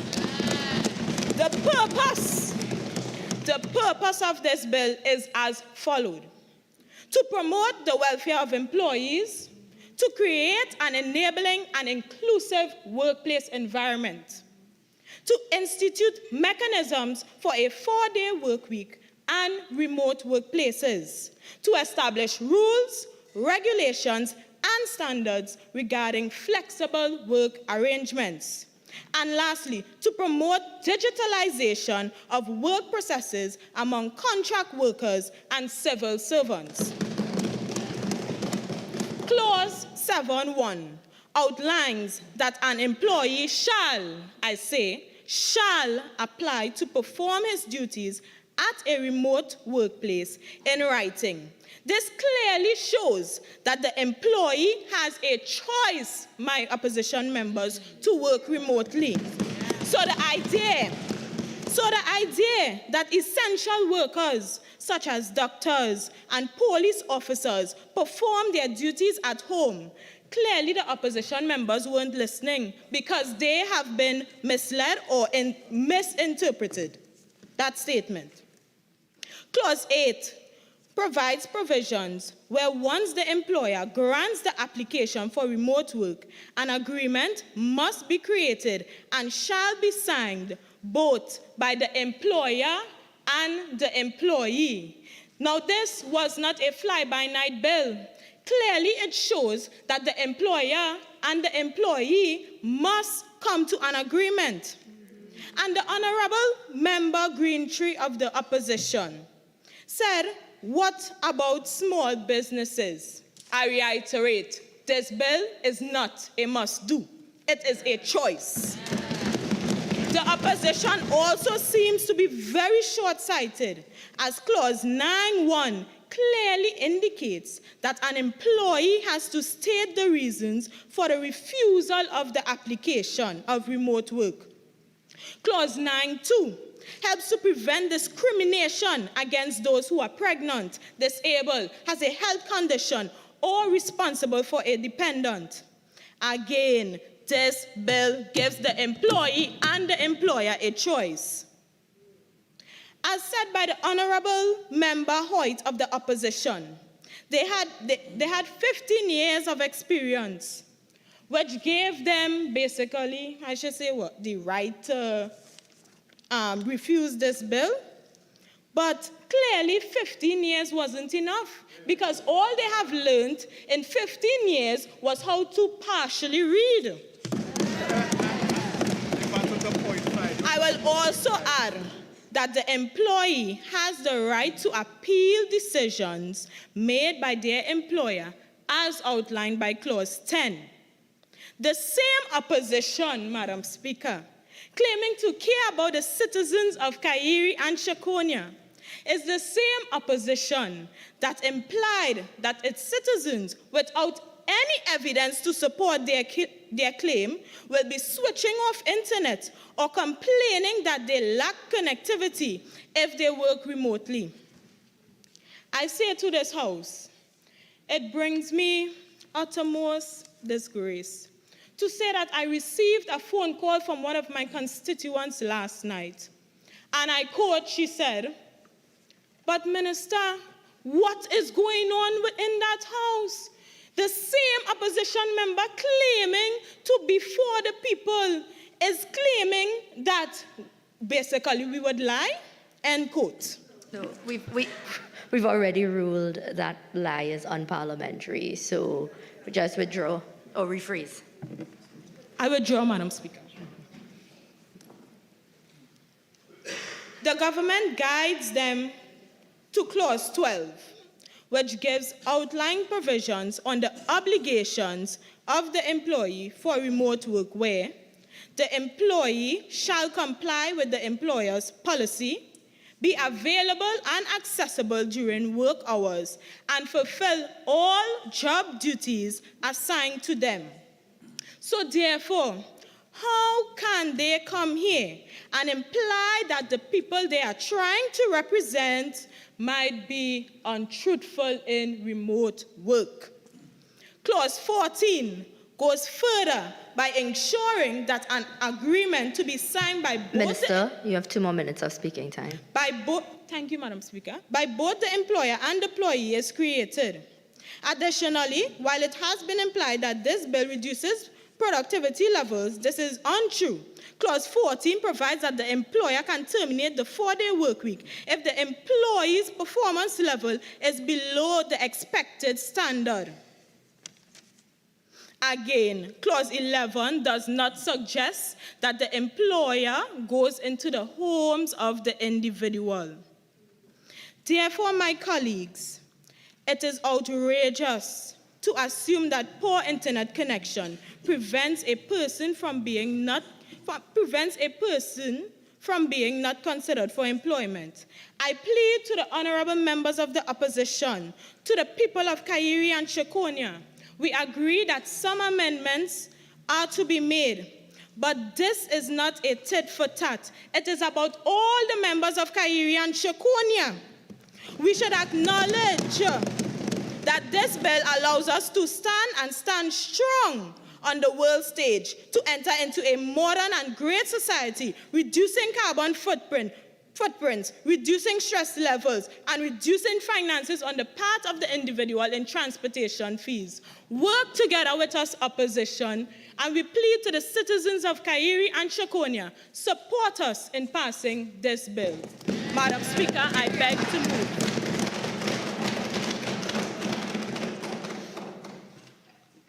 Honourable members, the question is that a bill entitled An Act to Provide for the Establishment of Remote Workplaces and a 4-day Workweek for Employees and Related Matters be now read a second time.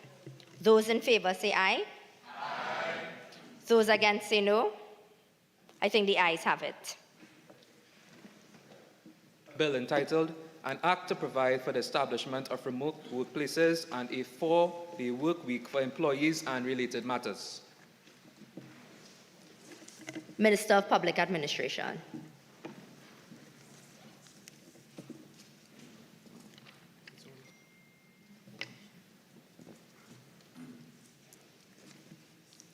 Madam Speaker, in accordance with Standing Order 42, I beg to move that the Remote Workplace Bill 2022 be committed to a committee of the whole House forthwith to be considered clause by clause. Honourable members, the question is that the Remote Workplace Bill 2022 be committed to a committee of the whole House forthwith to be considered clause by clause. Those in favour say aye. Aye. Those against say no. I think the ayes have it. The House shall now go into the committee of the whole to consider the bill clause by clause.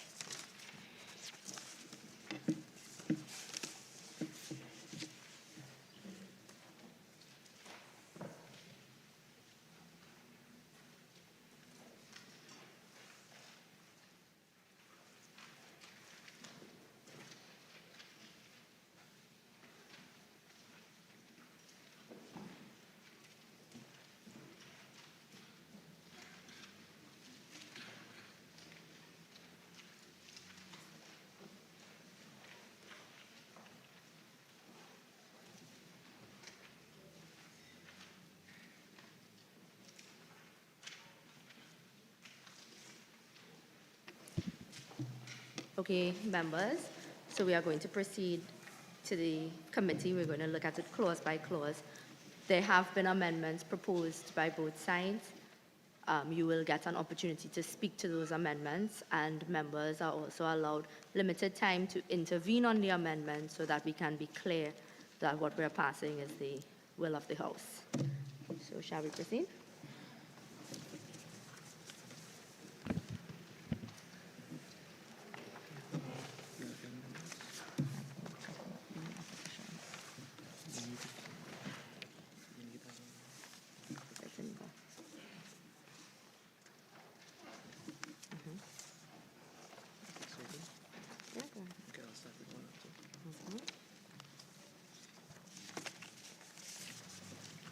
Clauses 1 and 2. The question is that clause 1 and 2 stand part of the bill. The question is that clause 1 and 2 now stand part of the bill. Those in favour say aye. Aye. Those against say no. I think the ayes have it. Clauses 1 and 2 now stands part of the bill. Clause 3.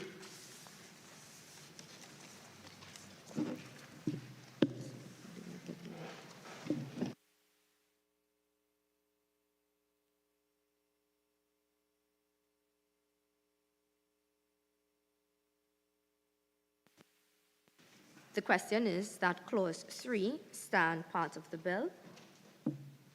Members of the Shadow Attorney General. Thank you, Madam Chair. Madam Chair, we propose an amendment to clause 3 at paragraph B to create an exception, as the opposition would have expressed its concern over the status of the essential services, and then a new paragraph D to define what those essential services would be, but also ensuring that it is not limited. Madam Chair, this is to ensure that there's some clarification into the meaning of the word employee in the legislation, as it is too broad as it currently stands. Thank you, Madam Chair. Attorney General. Madam Speaker, we reject this amendment. The opposition fails to realise that the purpose of this bill is to create an expansive scheme to enable our workforce to become a more inclusive space. Automatically excluding those who work in the essential services defeats this purpose. Further, the definition they have provided is simply not fit for purpose. To clarify, essential services refer to those which are necessary for the functioning of our country.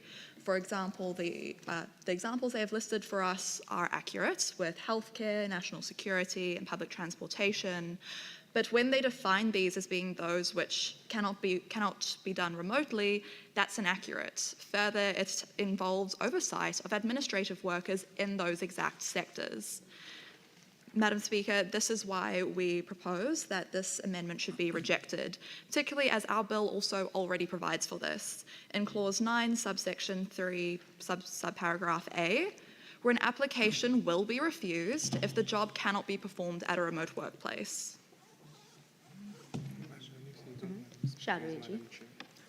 Madam Speaker, the implication with the Honourable AG stance on the matter is that it still requires that every single employee in those services must first apply in order to be approved or to be denied, and that is going to create a backlog. It's going to create appeals that may necessarily have to go before the IRC and create a backlog of cases. So we do not support the government's desire to retain clause as it stands. I thank the Shadow Attorney General for raising these concerns. However, it's the nature of any new piece of legislation that there are growing pains. It takes time to understand how the scheme is implemented. So while in the beginning we may see some appeals concerning these sorts of industries, once we start getting a few appeals coming through and recognizing that those who work in the essential aspects of these industries cannot have their application affirmed, we'll start seeing this become a much smoother, more efficient process. Again.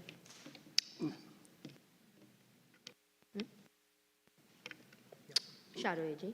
Madam Chair, if I may perhaps propose a further amendment to perhaps capture the government's intention as well, to say that subject to these areas, we insert a provision that says that where possible, that persons in these industries who are not key or essential workers within the context of that service, for example, secretaries, as the Honourable Government Minister would have mentioned, they can apply. However, those persons like doctors and nurses, for example, who cannot work on a remote scheme or who cannot work on a 4-day basis, be excluded from the bill.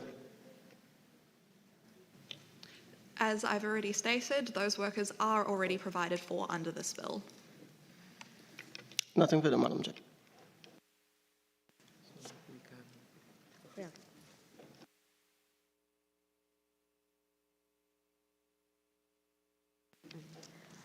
Given the AG's explanation, would the opposition like to withdraw the amendment to clause 3? Yes, Madam Chair, we will withdraw the clause. Mm-hmm. So this one. Yeah. The question is that clause 3 now stand part of the bill. Those in favor say aye. Aye. Those against say no. I think the ayes have it. Clause 3 now stands part of the bill. Clause 4. The question is that clause 4 now stands part of the bill.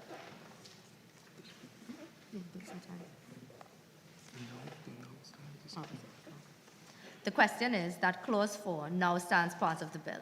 Those in favor say aye. Aye. Those against say no. I think the ayes have it. Clause 4 now stands part of the bill. Clause 5.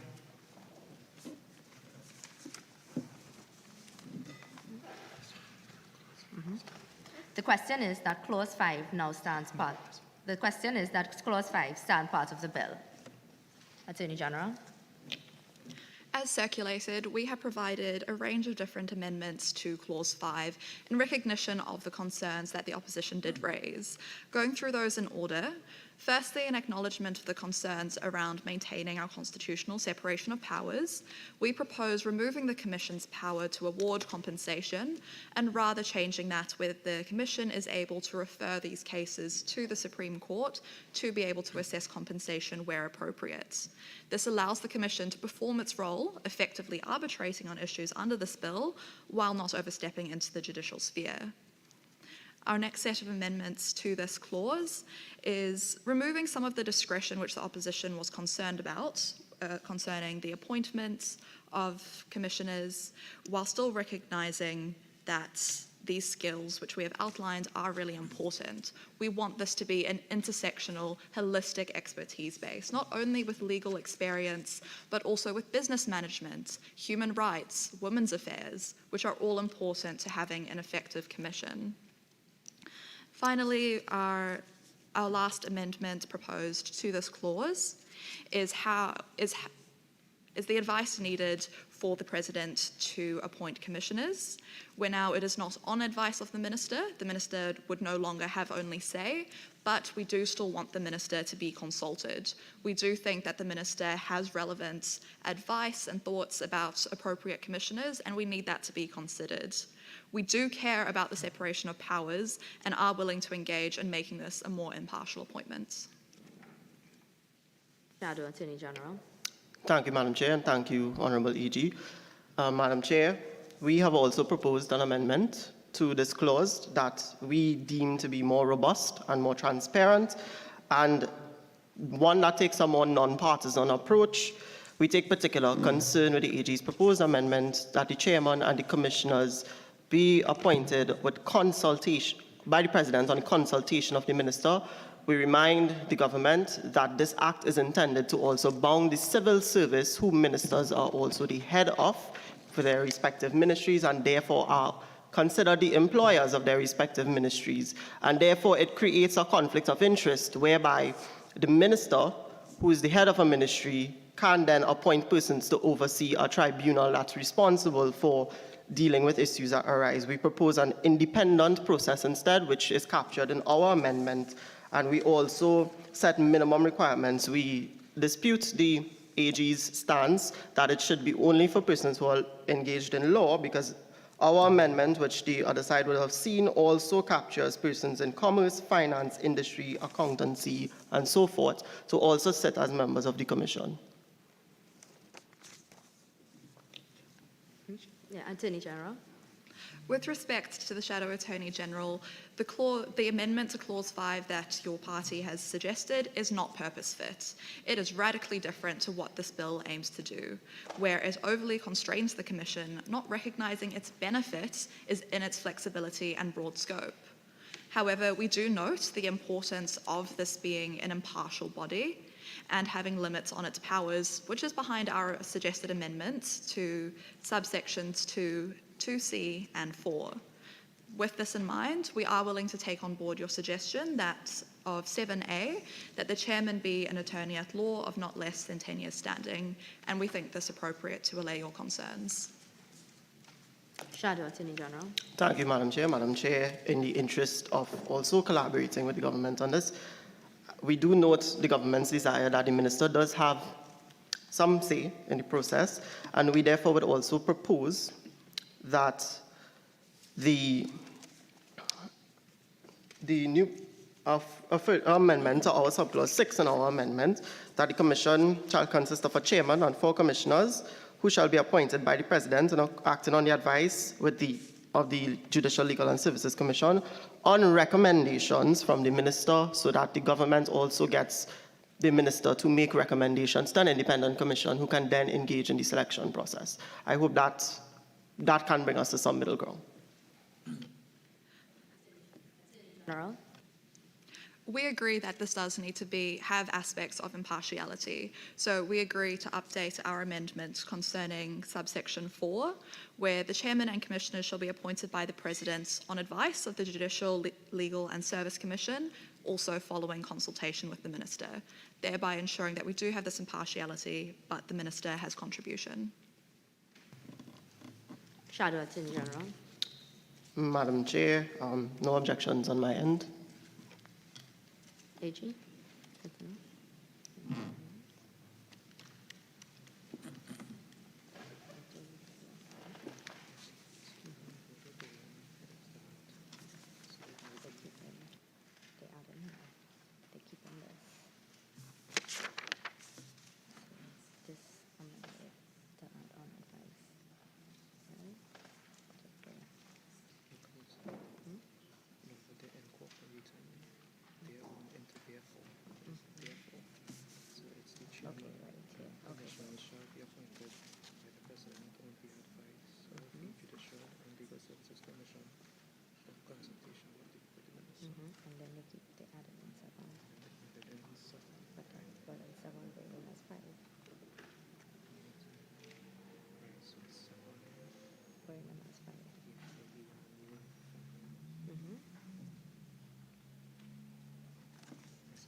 Okay.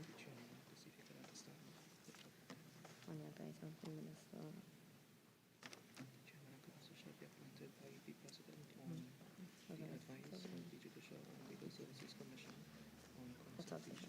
Okay. Okay, so I'm going to read out the change to your clause 5 subsection 4 so that we can make sure we have it clear, the amendment we just made on the floor, right? So clause 5 subsection 4 will now read, the chairman and commissioners shall be appointed by the president on consultation with the minister and on the advice of the Judicial and Legal Services Commission. Yes?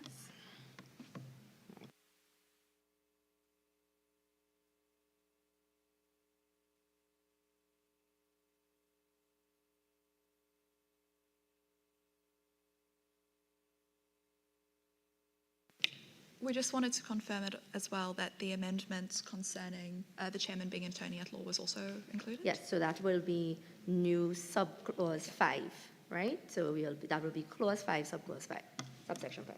Mm-hmm. Mm-hmm. Yeah. Okay. Given the changes made on the floor, is the opposition willing to withdraw their amendments as circulated?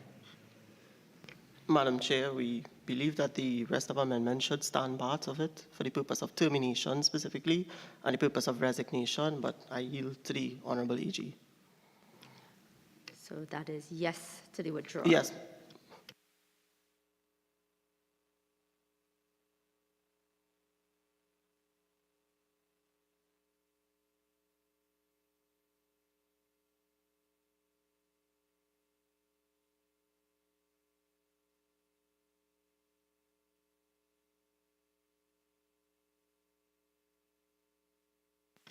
The question is that clause 5 be amended as circulated and further amended at clause 4, at subsection 4.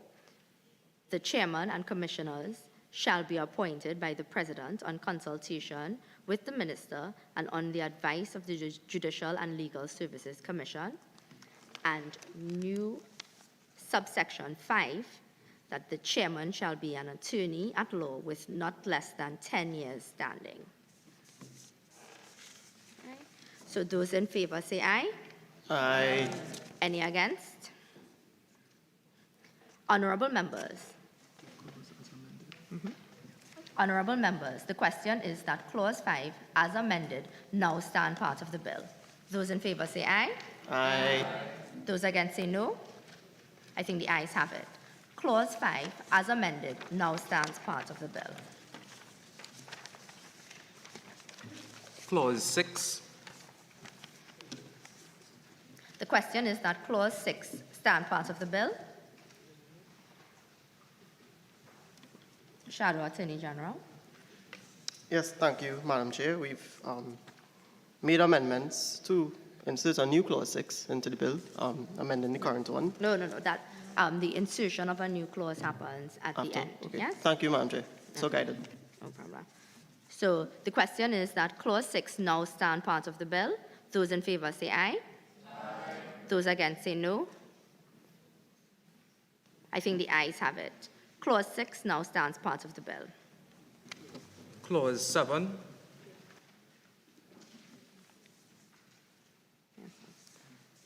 The question is that clause 7 stand part of the bill.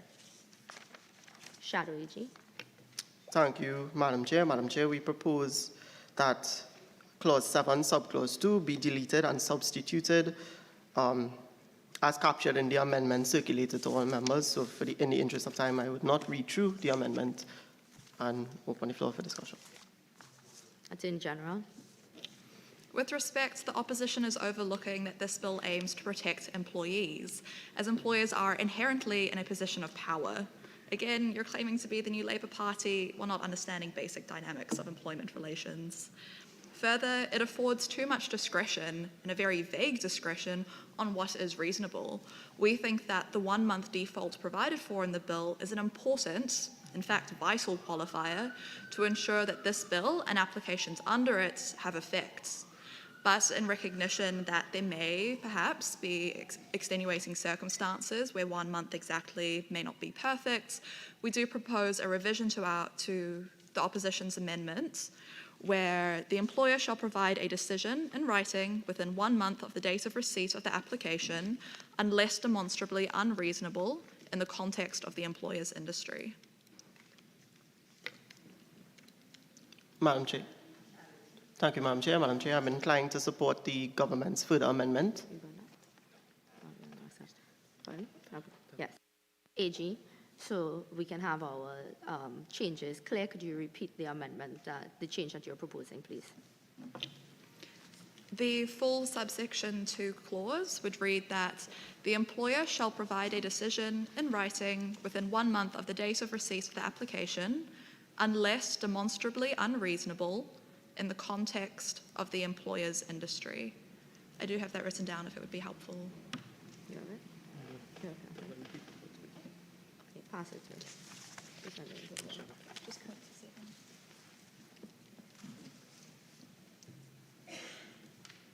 Thank you.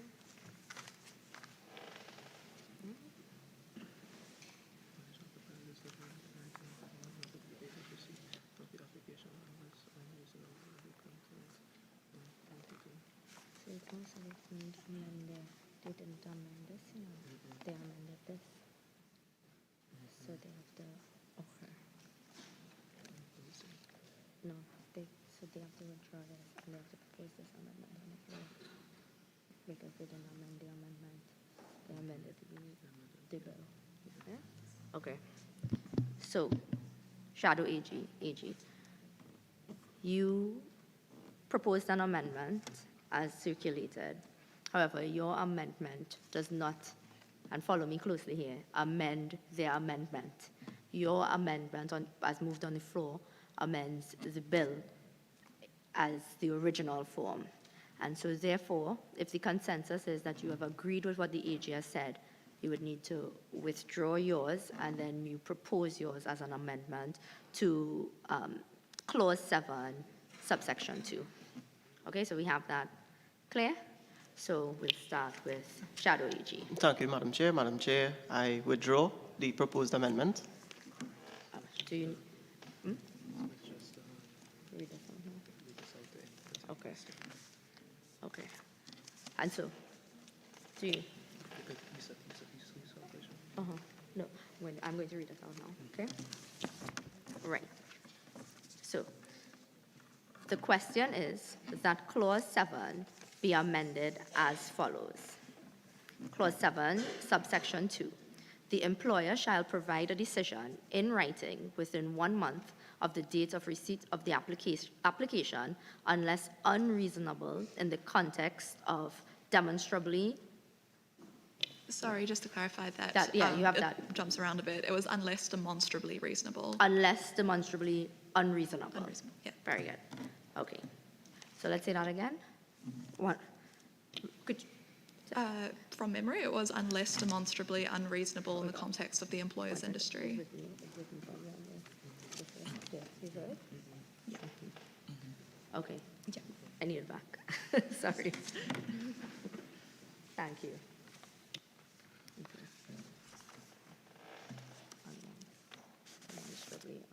Okay. Yes. So, that clause 7, subsection 2, be amended as follows. The employer shall provide a decision in writing within 1 month of the date of receipt of the application unless demonstrably unreasonable in the context of the employer's industry.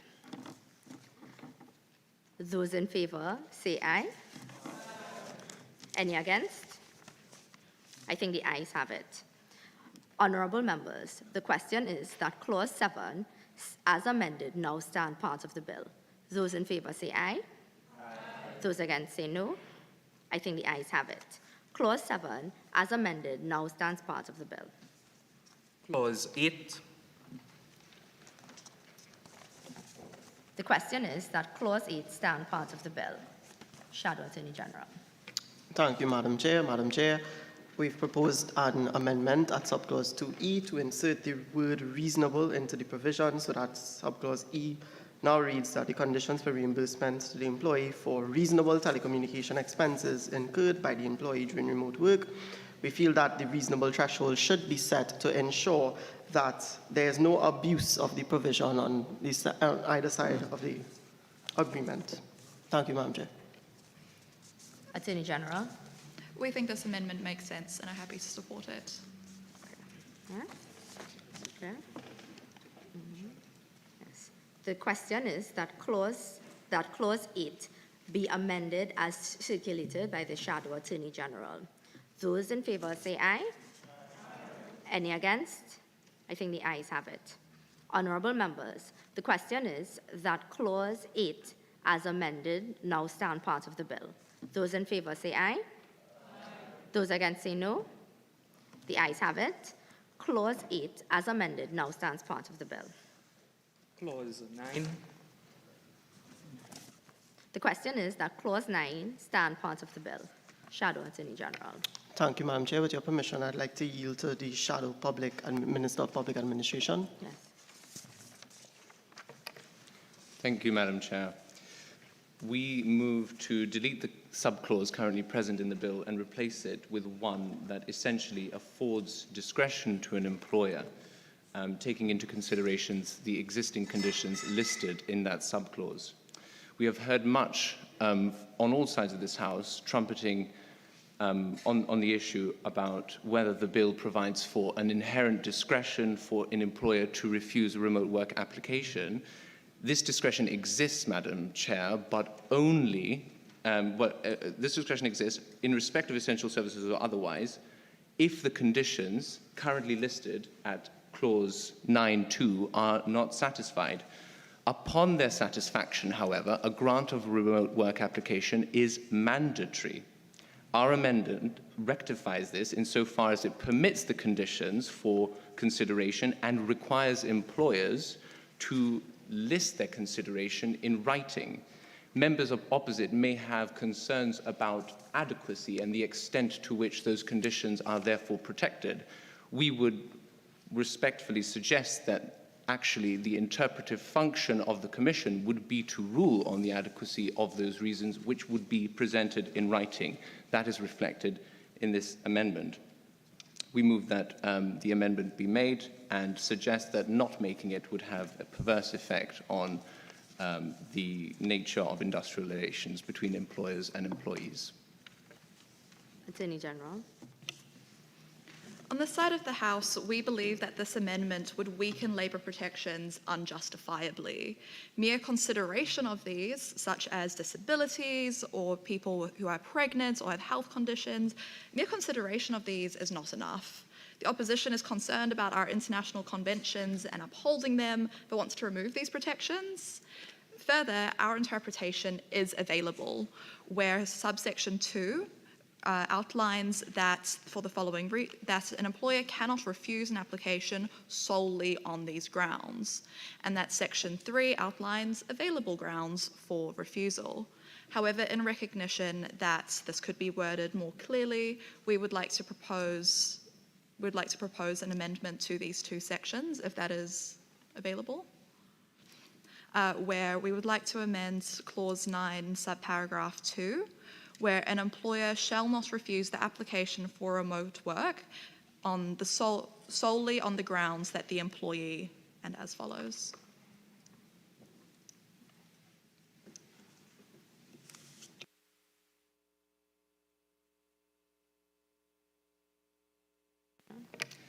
Madam Chair, I'm grateful for the Attorney General's concession insofar as recognizing the need to adapt the subclause. I will just confirm by reading back to her proposed amendment then. An employer shall not refuse the application solely on the grounds that an employee. Madam Chair, I would be willing to accommodate the government's initiative on this concession. Okay. So therefore, would the opposition be withdrawing their amendment so that we can accept the changes the government has made? That's correct, Madam Chair. Okay.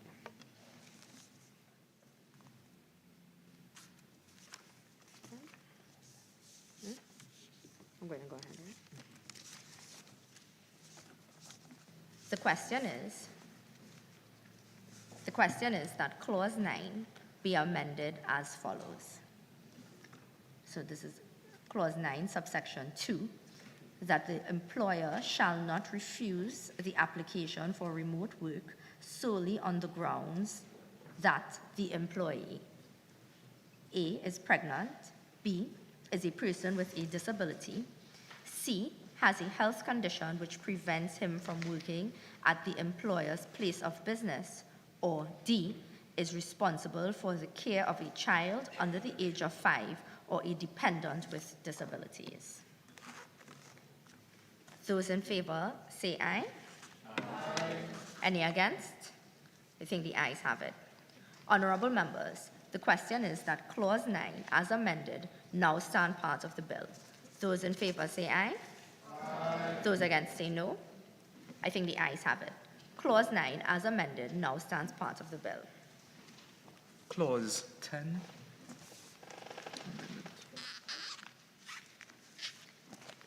The question is that Clause 10 stands part of the bill.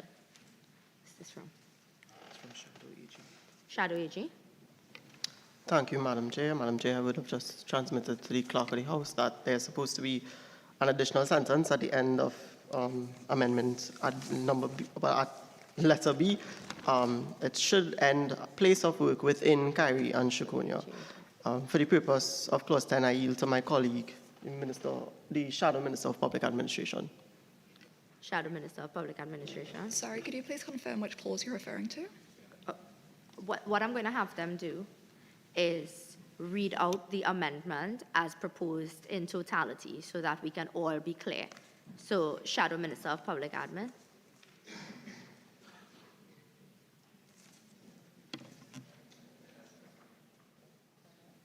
Oh, that's 10A is yours, right? Sorry, Madam Chair. Would you have me read out the entire replacement of Clause 10 rather than just the provision that I seek to move?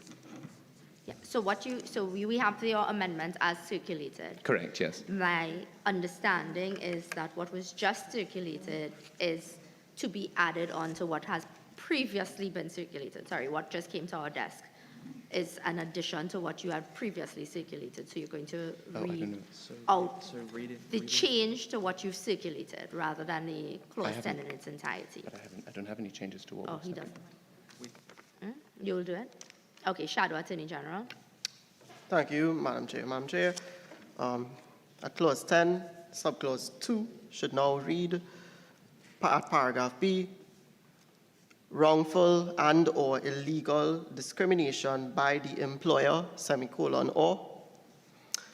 At subclause 3, insert new subparagraph E, which should read, the distance of the employee's residence from the employer's ordinary place of work within the Republic of Kyrie and Shikonia. And Amendment C proposes renumbering of existing paragraphs after E, from E to F, to now read F to G, respectively, for the purpose of consistency in drafting.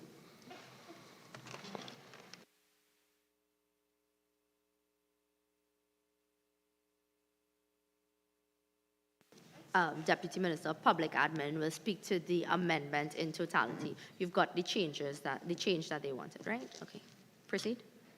Thank you, Madam Chair, and apologies for the confusion previously. Yes, we seek to move this amendment. In the first instance, on the provision in respect of discrimination, discrimination can be both legal and illegal. There are much legislation sanctions discrimination in some form because discrimination is simply categorization and an ordering of priorities. We therefore simply, to aid the Commission in its interpretive role, move to add wrongful and illegal discrimination into that provision.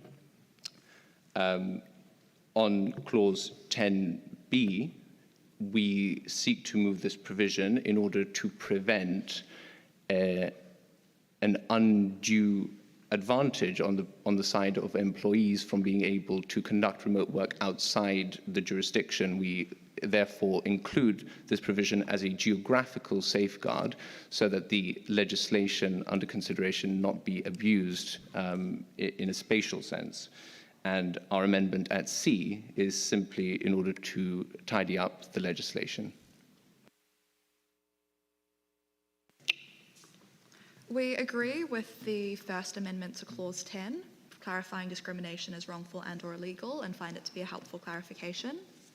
However, we find the suggested insertion of a new subparagraph E to ultimately be redundant. An employer may have many places of work, but the clarification of a business makes sense where an employer will only work at one specific place. We also suggest that if it focuses on a place of work, it should be on the employee's place of work, not the employer's, as in the amendment provided by the opposition. Sorry, Madam Chair, if I may, I think the suggested provision may have been misunderstood by the side opposite. What we are wanting to ensure is that remote work is not undertaken out with the confines of our jurisdiction, so that any business and any financial transactions or benefits derived from any business, whether an individual is working at an employer's location or from their home, remains within the jurisdiction, because we would not want individuals working from home collecting revenue that is stemming from our country but contributing to an economy that is outside our country. We want to keep it within our territory. Attorney General. We thank the opposition for that clarification and are happy to accept that amendment.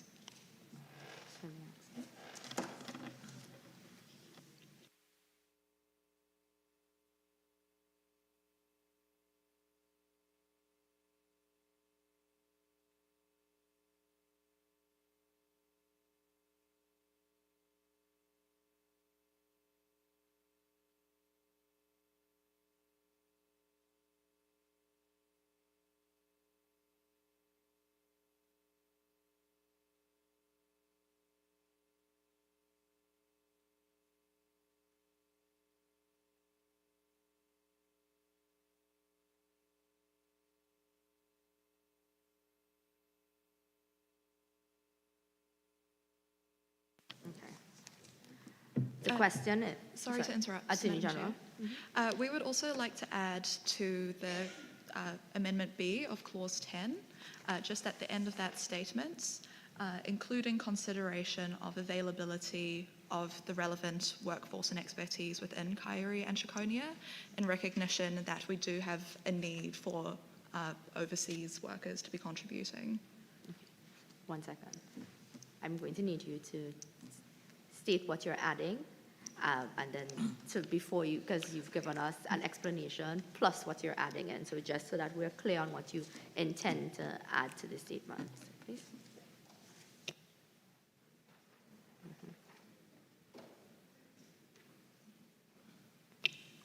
So to clarify, the opposition has already provided an amendment of the new subparagraph E that the distance of the employee's residence from the employer's ordinary place of work. We would like to add on to that amendment, continuing the phrase, excepting where... Okay, 1 second. Because what the opposition has proposed is that Clause 10, subsection B, E, states the distance of the employee's residence from the employer's ordinary place of work within the Republic of Kairi and Chaconia. So that's the totality of the amendment. So that is what was circulated and plus what was moved on the floor. And so if you are amending that, we would like to know if you're amending it in totality so that we can move forward and have a cleaner process going forward.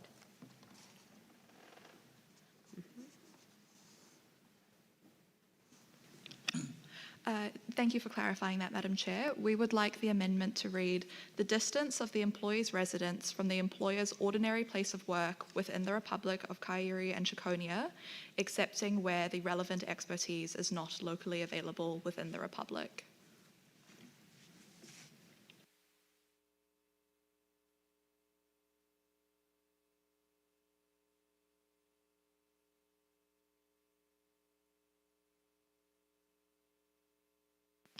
Deputy Shadow Deputy Minister of Public Administration. I think my portfolio was upgraded, Madam Chair. But in any case, I think we are willing to accept the government's amendment on that point, yes.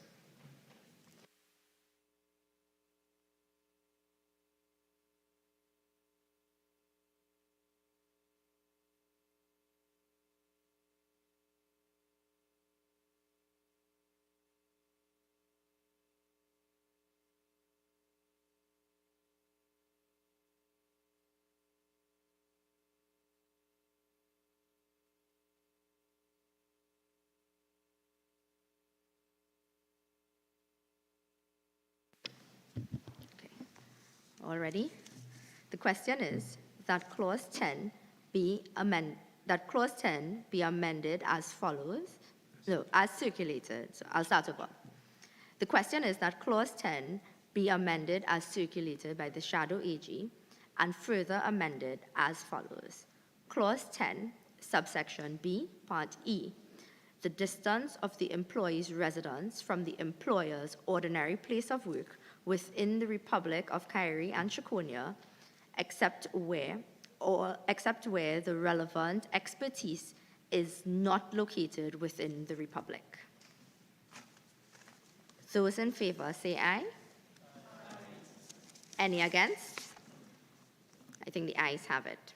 Honourable members, the question is that Clause 10, as amended, now stand part of the bill. Those in favour say aye. Aye. Those against say no. I think the ayes have it. Clause 10, as amended, now stands part of the bill. Clause 11. The question is that Clause 11 stand part of the bill. Shadow Attorney General. Thank you, Madam Chair. Madam Chair, my colleagues who would have spoken in a previous place would have clearly indicated the wrought contradictions and the wrought issues contained within current Clause 11, and therefore we propose a deletion of current Clause 11 and substitution at 11.1, where the employer may provide an employee reasonably required technology required for the remote work to be conducted, may being discretionary so as to not place any onerous obligations on the employer, and reasonably required to ensure that employees do not take advantage of their employers, sort of balancing the state of affairs between the two parties. And then at subclause 2, Madam Chair, we seek to create a general penalty provision whereby when an employer is found to have breached the provisions of this act, they shall be liable to a maximum administrative fine of $20,000. We show a shift from a criminal offense to an administrative fine to ensure that persons don't get a blemished criminal record, and so that an administrative fine can be used and paid into the IRC to fund the IRC and make it self-sufficient. Madam Chair, we also felt as though the $250,000 threshold in the initial clause was too high and too onerous, specifically for small and medium-sized enterprises, and therefore we propose a maximum administrative fine of $20,000 to accommodate small, medium, and established businesses. Thank you, Madam Chair. On the side of the House, we do not believe that $20,000 is adequate to punish those who are most likely to offend under this Act, being big corporations. It is simply not adequate for them to only be fined this amount. It also cannot be optional to provide necessary equipment to employees to do their job. Should it be optional to ensure a delivery driver has access to a vehicle? We care about accessibility on this side of the House, and we care about employers providing for the health and safety of their employees. Thus, we do reject the amendment concerning subsection 11 of clause 11. However, in terms of the fine, we do believe that there needs to be something more significant than a $20,000 fine. So simply not adequate. However, we think that if we amended it to go up to $250,000, thereby allowing discretion for smaller businesses to be fined less, we are also happy to accept that perhaps an administrative fine is more appropriate than a criminal offence in this context. Thus, the amendments that we are proposing would be that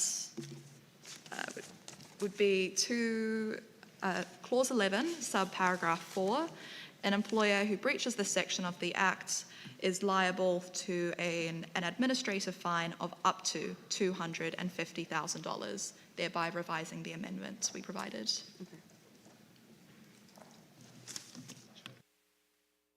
Luigi? Thank you, Madam Chair.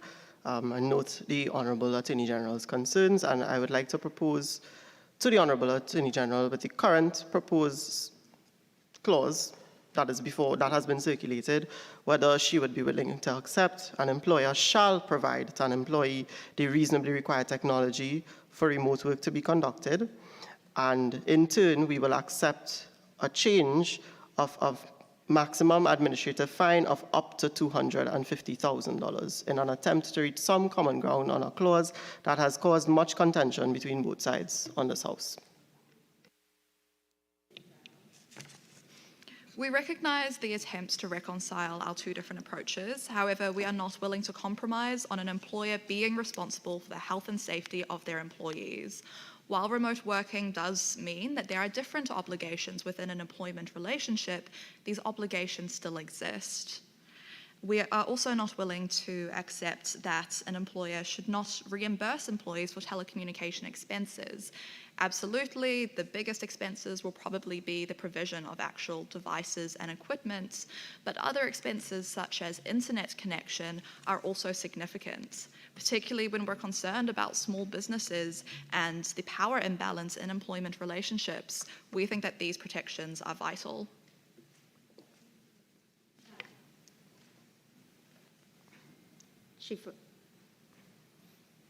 If I may respond, the purpose of the word reasonable, even with regards to reimbursement of employees, is that if you're a small business and you have an employee that needs to work from home and they go and purchase themselves the newest MacBook, and which ends up costing them in excess of $10,000, that's why we feel the word reasonably is so important, because it basically puts the constraints and allows for a negotiation to occur that prevents, as I just mentioned, an employee from subjecting a small business to paying for their luxury new MacBook.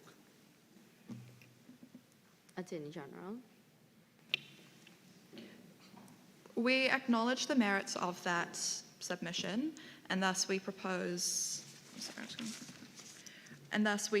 that an employer shall reimburse employees for reasonable telecommunication expenses incurred by the employee while engaging in remote work. Shadow Attorney General. Thank you, Madam Chair. Madam Chair, I would like to withdraw the proposed substituted clause and retain the initial clause with the proposed amendments by the AG, subject to it being an administrative fine up to $250,000, and the inclusion of reasonable reimbursement of employees for reasonable telecommunication expenses as at subsection 3, and for reasonable technological devices at subsection 2. Attorney General. We are happy with those amendments. So just to be clear, the government will accept that at Clause 11, subsection 4 will read, an employer who breaches this section of the Act commits an offence and is liable to an administrative fine of up to $250,000. With respect, Madam Chair, that should rather be that an employer who breaches this section of the Act is liable to an administrative fine. So they would not have committed an offence. Right. So I'll do that again. So I'm rereading Clause 11, subsection 4. An employer who breaches this section of the Act is liable to an administrative fine of up to $250,000. Comfortable?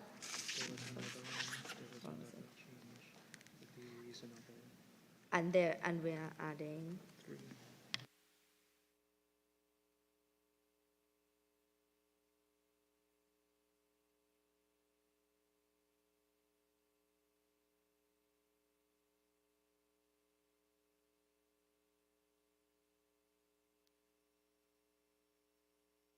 Before I put the question, they changed to Clause 11, subsection 3, which will now read, An employer shall reimburse employees for reasonable telecommunication expenses incurred by the employee while engaging in remote work. To clarify, perhaps a more natural reading of that clause, of that subsection, would be rather place the word reasonable before incurred, thus reading, an employer shall reimburse employees for telecommunications expenses reasonably incurred by the employee. All right. Okay, I'll put it back down. All right.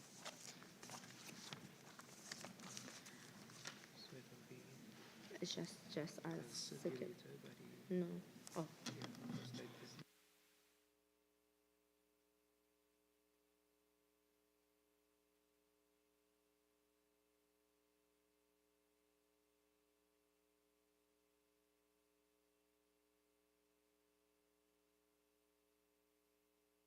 Okay.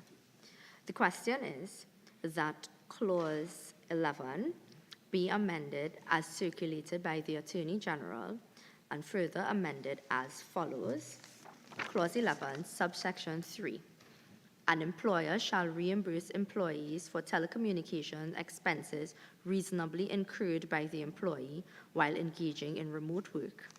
And subsection 4.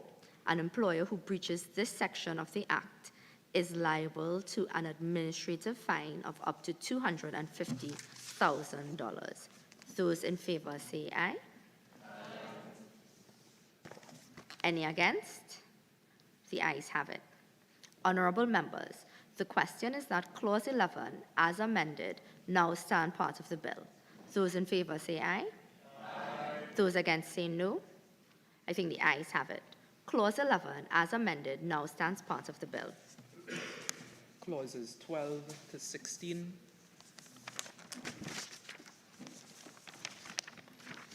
The question is that clauses 12 to 16 stand part of the bill. The question is that clauses 12 to 16 now stand part of the bill. Those in favor say aye.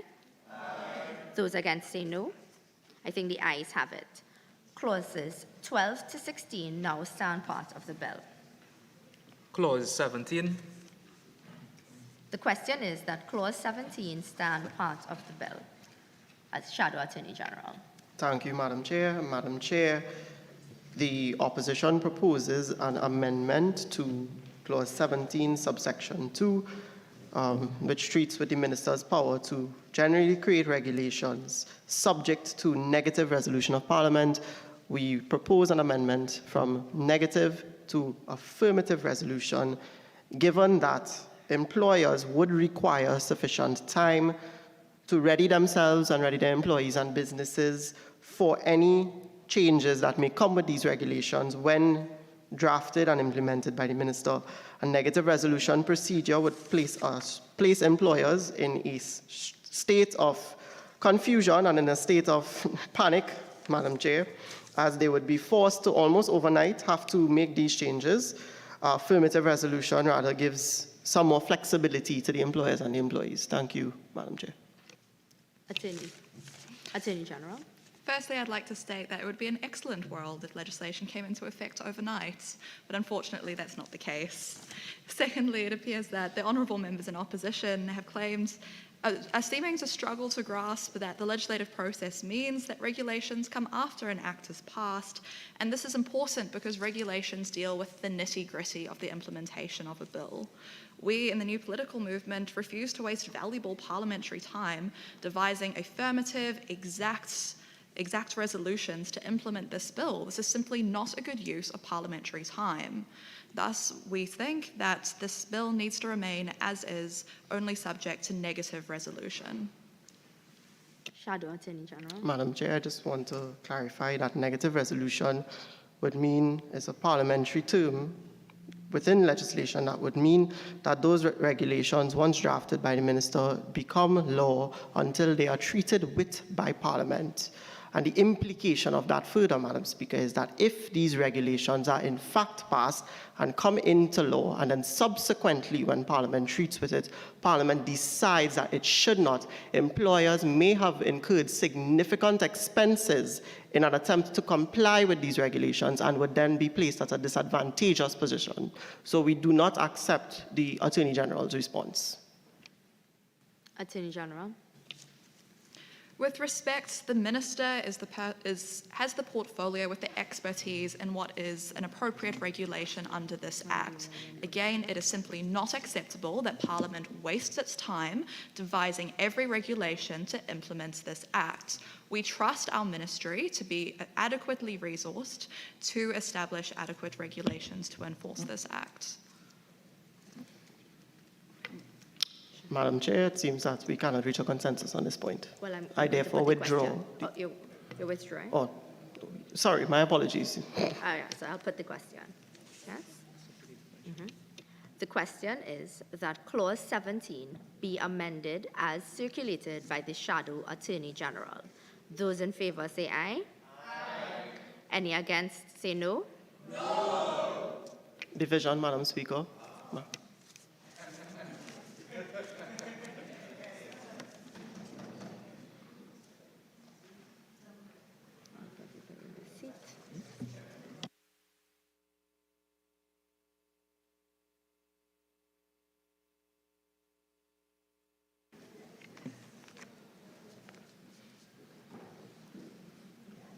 Mr. Brana Singer.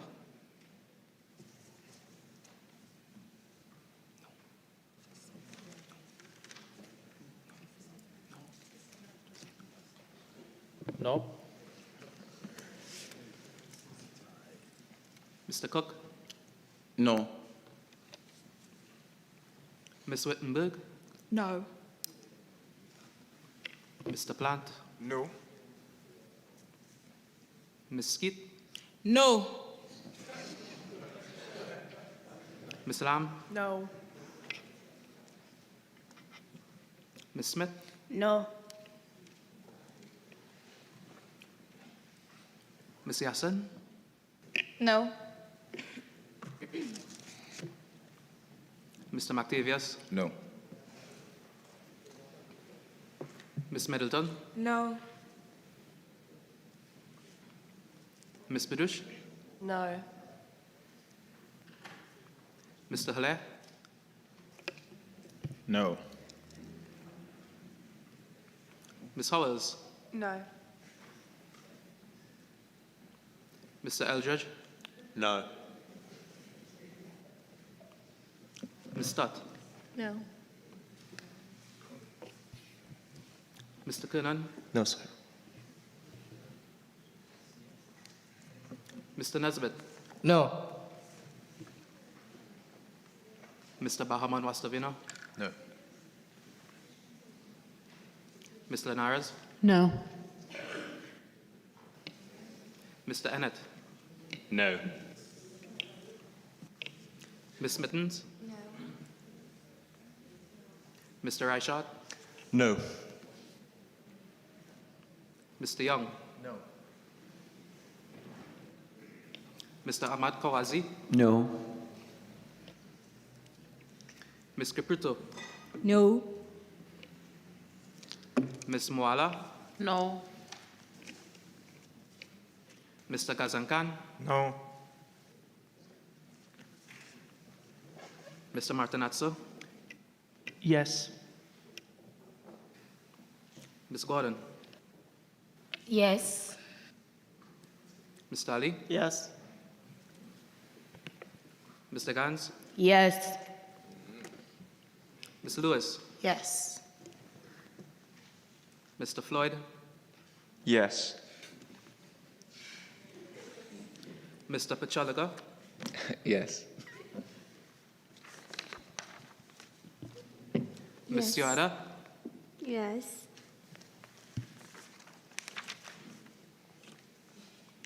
Mr. Martin. Yes.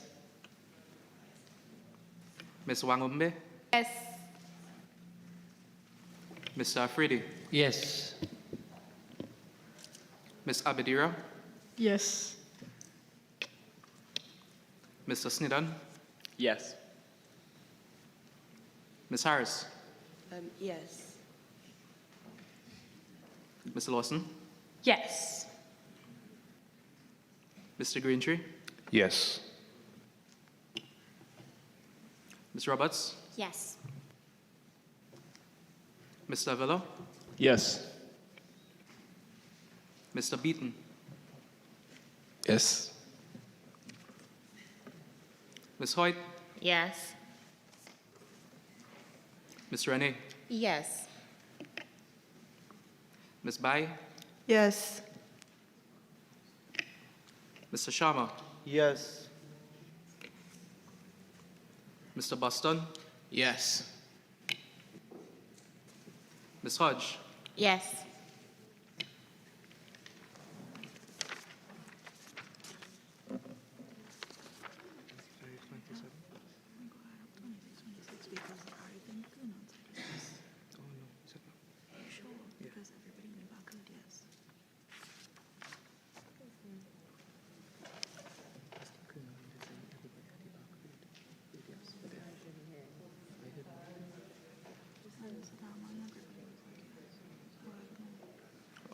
we have to do it. We have two different results. I mean, either way it passes, either way it gets defeats.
Member Kernan, the clerk will call on you to restate your vote.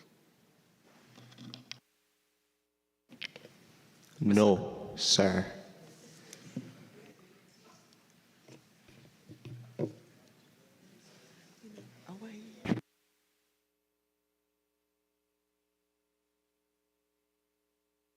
And 25 members voted in favor.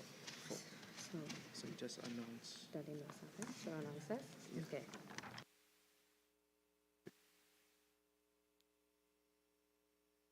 The results of the division is as follows.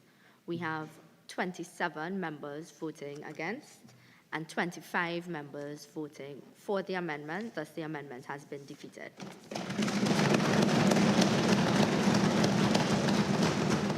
So I shall now put the question. The question is that clause 17 stand part of the bill. Okay. The question is that clause 17 now stand part of the bill. Those in favor say aye. Aye. Those against say no. The ayes have it. I think the ayes have it. Clause 17 now stands part of the bill. New clause 6.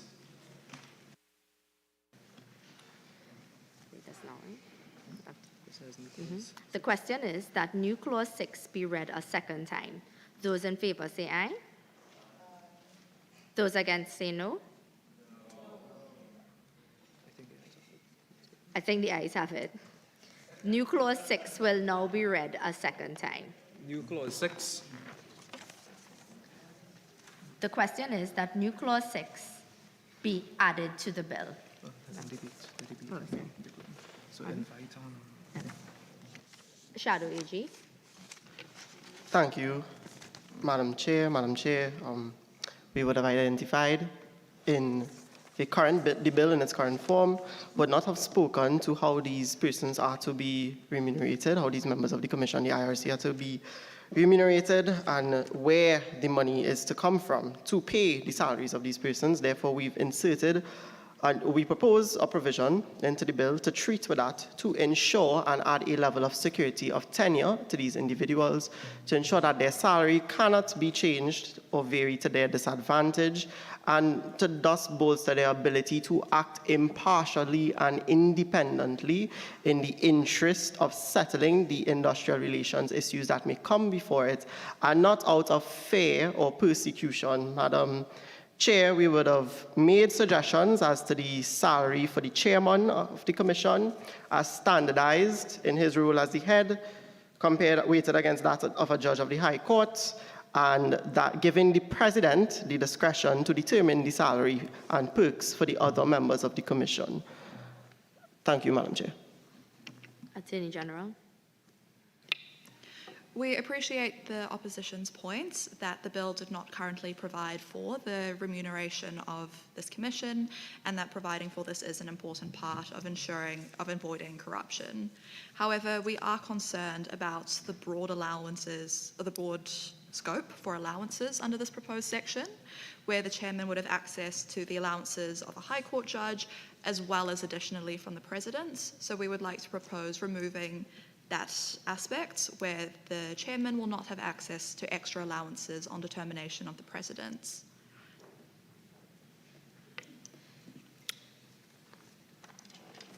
Shadow AG. Thank you, Madam Chair. Madam Chair, Honourable AG would have noted her concern is simply with additional allowances at the determination of the president.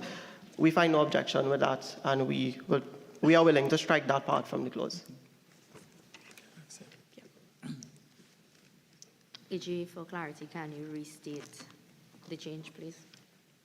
The full new clause 6 would start by saying there shall be paid to the chairman the same salary and allowances as the judge of the High Court, and the said salary and allowances shall be a charge on the consolidated fund, thereby striking the aspect of that subclause stating that and any other such allowances as the president may determine.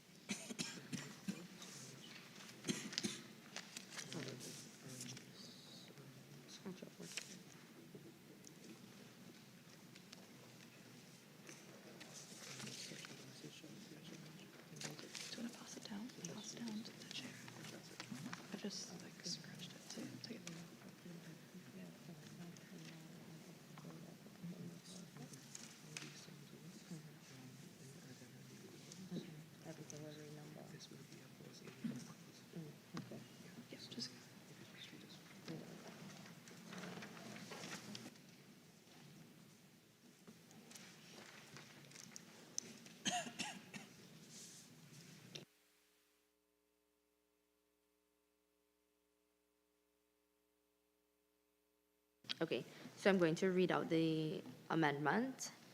So new clause 6, section 1.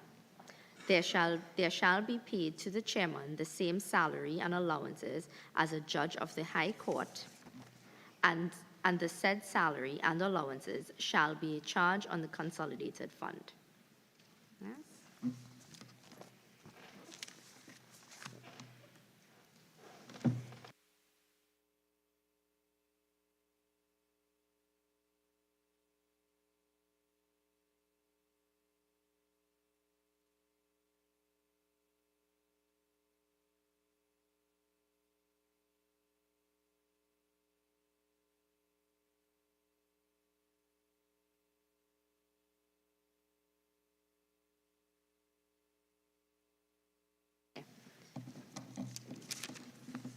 The question is that new clause 6 be amended as circulated and further amended as follows.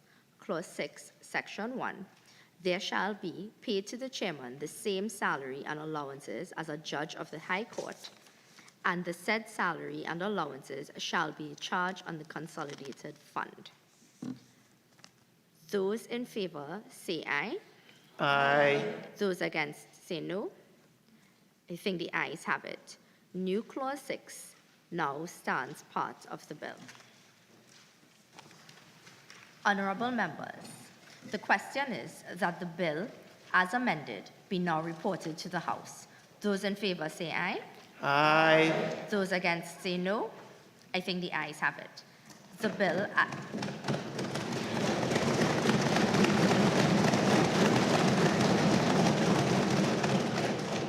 The bill, as amended, will now be reported to the House.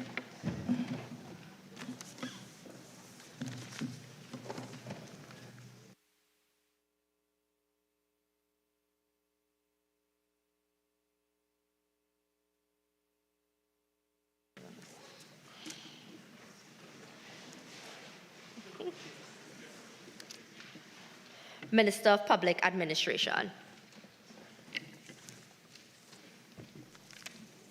Madam Speaker, I wish to report that the Remote Workplace Bill 2022 was considered in Committee of the Whole and approved with amendments. I now beg to move that the House agree with the committee's report.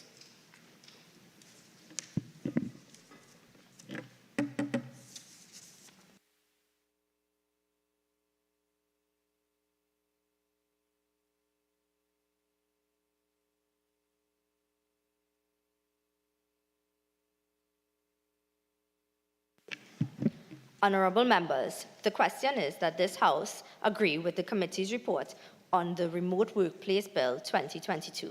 Those in favour say aye. Aye. Those against say no. I think the ayes have it. Minister of Public Administration.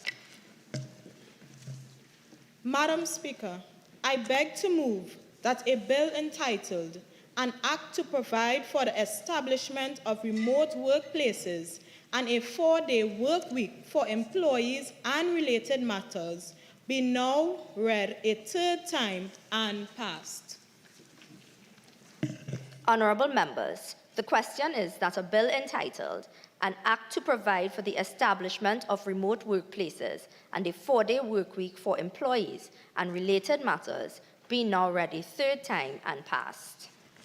Those in favour say aye.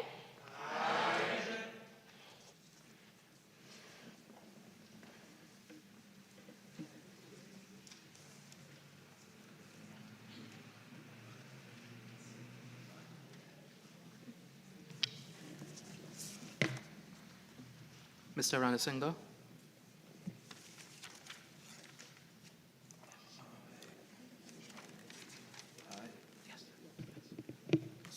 Sorry. Aye. Mr. Cook. Aye. Ms. Wittenberg. Aye. Mr. Plant. Aye. Ms. Skeet. Aye. Ms. Lamb. Aye. Ms. Smith. Aye. Ms. Yassin. Aye. Mr. McTavius. Aye. Ms. Middleton. Aye. Ms. Fidush. Aye. Mr. Hilaire. Aye. Ms. Howells. Aye. Mr. Eldridge. Aye. Ms. Stott. Aye. Mr. Kernan. Aye.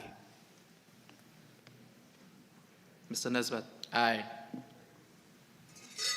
Mr. Bahaman Wastavino. Aye. Mr. Naris. Aye. Mr. Ennett. Aye. Ms. Mittens. Aye. Mr. Raishad. Aye. Mr. Young. Aye. Mr. Ahmad Kawazi. Aye. Ms. Caputo. Aye. Ms. Mohala. Aye. Mr. Kazankan. Aye. Mr. Martinazzo. Aye. Ms. Gordon. Aye. Ms. Tully? Aye. Mr. Gans? Aye. Ms. Lewis? Aye. Mr. Floyd? Aye. Mr. Pachalaga? Aye.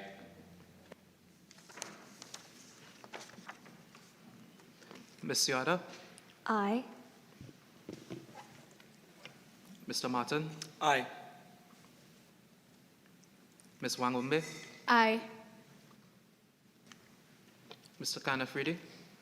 Aye. Ms. Abediro? Aye. Mr. Snidden? Aye. Ms. Harris? Aye. Mr. Lawson? Aye. Mr. Greentree? Aye.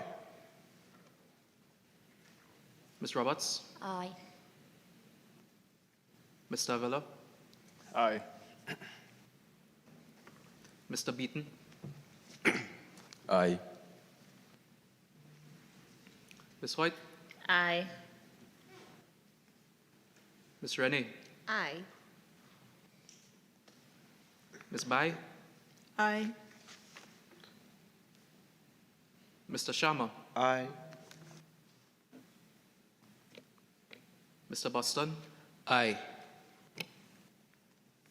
Ms. Hodge? Aye.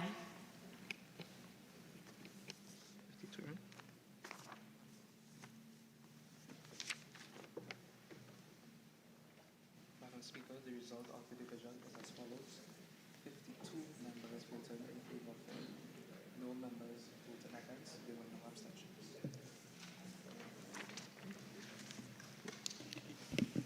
Honorable members, the result of the division is 52 members voted for, 0 members voted against, and 0 members abstained. The bill has been passed.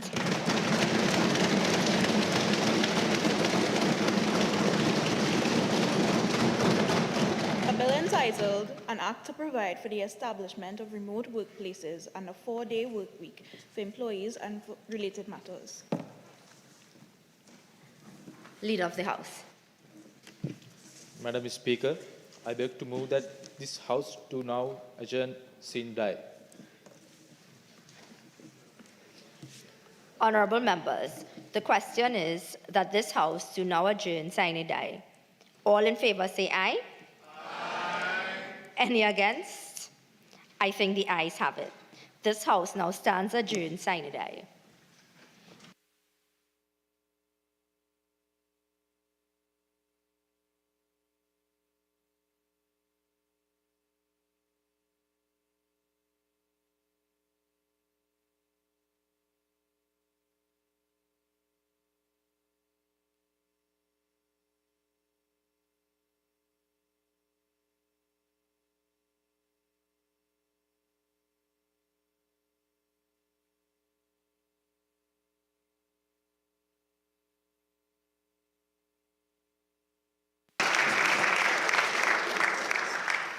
All right, that concludes the proceedings of the 11th Commonwealth Youth Parliament.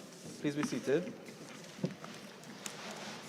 We will await the return of Madam Speaker before we commence a brief closing ceremony. So just be a few moments before we begin. Okay? Can we go?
Okay, folks, we are about to begin.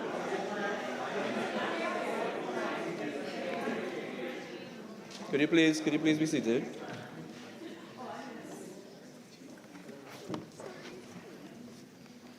We have a program this afternoon whereby you'll be addressed by several persons. However, we have to just adjust one thing slightly, and that is that two of your colleagues from Montserrat have to depart because they have to catch their flight.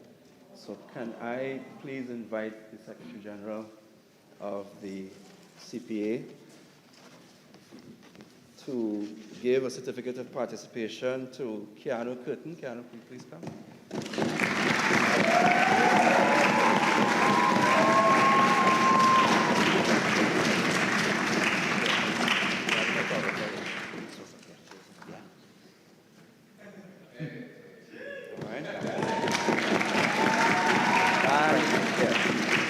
And to Shanique Brunel Patrice Hoyt.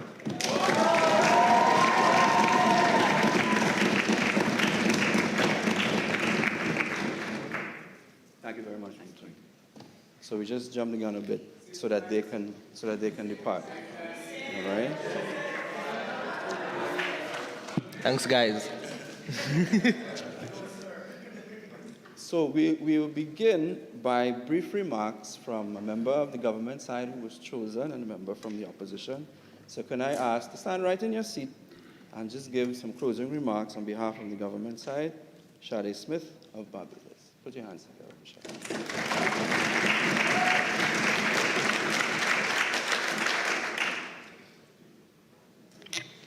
Hello, everyone. Thank you for the opportunity to give some remarks on behalf of the government side.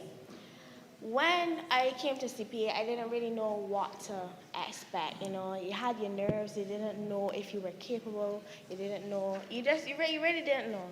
But I just want to say that this has been the best experience of my life. It has been. I have grown in these past couple of days. I have met people from all over the world. We have created bonds. This is at the center of youth in politics. This is the definition of redefining democracy. And I want to urge each and every person in this room to continue taking up spaces in society, continue to fight what is just and right, and we have it in us. This was displayed by the level of support and comfort that we give to our member, and I just want to say that was extremely brave of her to come and speak on behalf of her country. I would like to express my gratitude to the whole of the CPA, to the whole of the Parliament of Trinidad and Tobago. I am sure that my members,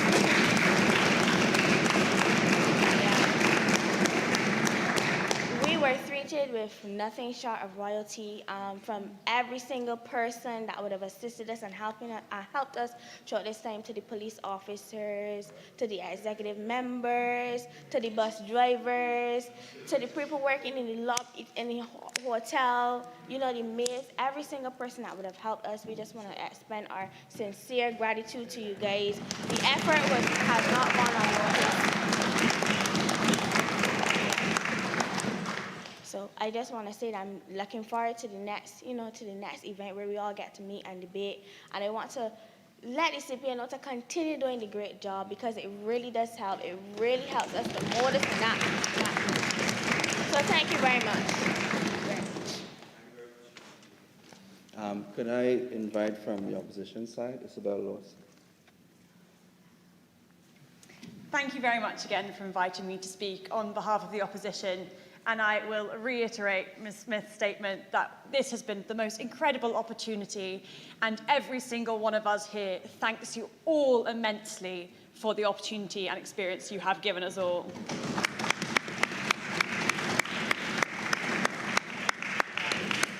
Yeah, Trinidad and Tobago, you have been amazing.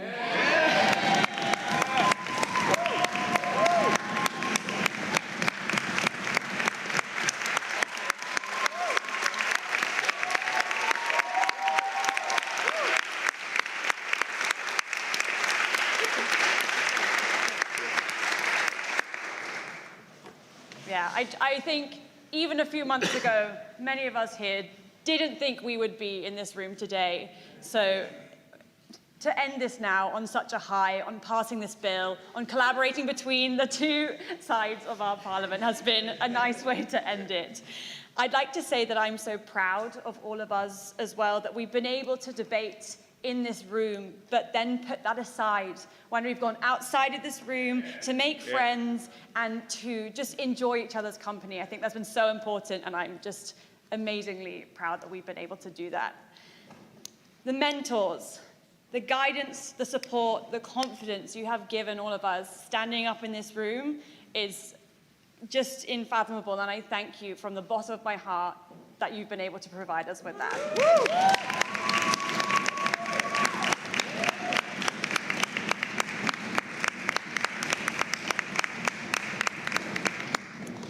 In the very first meeting that we had in the room with all of us, we were asked by the CPA and by the Trinidad and Tobago representatives to come up with 3 goals that we wanted to come out of this parliament to say that we have achieved. Number 1, making friends and networking. And I speak for us all where I think that we've achieved that. Number 2, learning more about the parliamentary procedure. Sitting in this room for the past 3 days, every single one of us has learned so much. And I think we can take that on, what we've learned, into our futures. And finally, gain confidence in ourselves. To be able to stand up and address our fellow co-workers and our friends in this kind of setting and be respectful whilst we do that, but also have faith in our own ability to speak up for what we believe in. I will just echo one of the words that our colleague spoke about yesterday in her impassioned speech. And she said, "Let youth speak, youth are the future." And that youth is us. And I encourage you all to be that future, to be the youth today that everyone needs to hear and listen to, because we can be that change, and we are that change right here, right now. Thank you very much.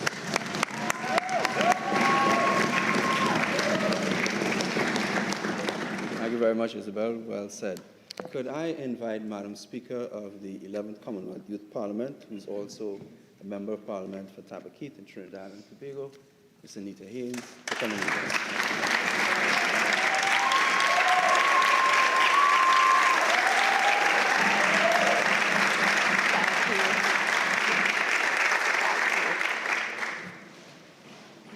Thank you very much to you, the members of the Commonwealth Youth Parliament. First, allow me to congratulate you on an excellent debate. Congratulate yourselves as well. I am immensely proud of how you've managed to conduct yourselves, your work ethic over the past few days, members of the government missing lunch today in order to ensure that the procedure flowed well. Your manner of responding, which while it was robust, it was also respectful, that you were able to think on your feet and respond quickly and in a witty manner that kept our live audience engaged. Again, you deserve the utmost congratulations.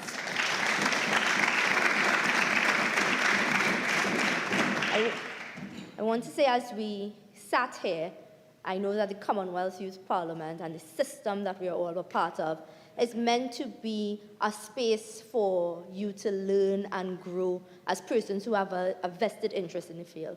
But I want to also say to you that in this space, I can speak for myself and my colleagues, I'm sure that you've also served as an inspiration to us. I saw among your ranks, all of you, utilizing and understanding that your space here in the Parliament was meant to be a voice.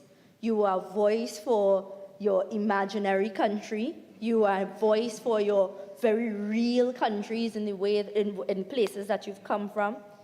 You utilized your platform, understanding the role of a politician, a political entity, is that whatever platform you are on, that you must represent something, whether it be by your words, as Member Moala was able to do, by your actions in the dignified manner that you've carried yourself, in your dress, by wearing your flags.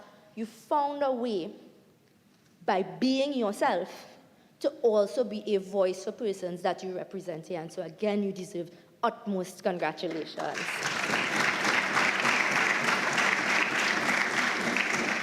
You've also found a way, when talking about remote work, which is very topical in our global society, to raise things that definitely interest our generation, your generation, things like climate change, mental health advocacy, and I was very impressed by the way you were able to work that into the debate. I think that you have done yourself, you've done your countries, you've done the Commonwealth very proud, and you stood for your generation in a way that when you look back at this, and I really do hope you go on YouTube, you clip your contributions and you share them so that you understand part of being a politician is spreading your word, spreading what you've been able to do here today. I think your support for your colleagues was equally inspirational, that you were able to thump the desk, that you supported the standing orders, which I knew some of you knew was not going to stand. In my space here, I stand as a parliamentarian. I'm one of you on this side. So sitting in the chair was a unique experience for me. But it gave me a newfound respect for the chair, but understanding as well that the role of the parliamentarians, of all of us here, is to stand up for the persons within our country. And so that you've had your voices heard, but this, while we close the Commonwealth Youth Parliament, I don't view it as your ending, but your beginning. What you take from here, you will utilize globally. And those of you who are looking on, I think that is an amazing thing to consider, that on our island of Trinidad and Tobago, you would have networked, you would have made friends and connections that I hope will last a lifetime. But you've also showed that as massive as our world is, as isolated as we've had to be for the past 2 years, we can be more connected than ever going forward. So I urge you to stay in touch, stay interested, stay as the voice for your generation, and let youth speak. And when you speak, your voice does not necessarily have to be loud to be powerful, but you will always have a voice once you use it. Thank you very much.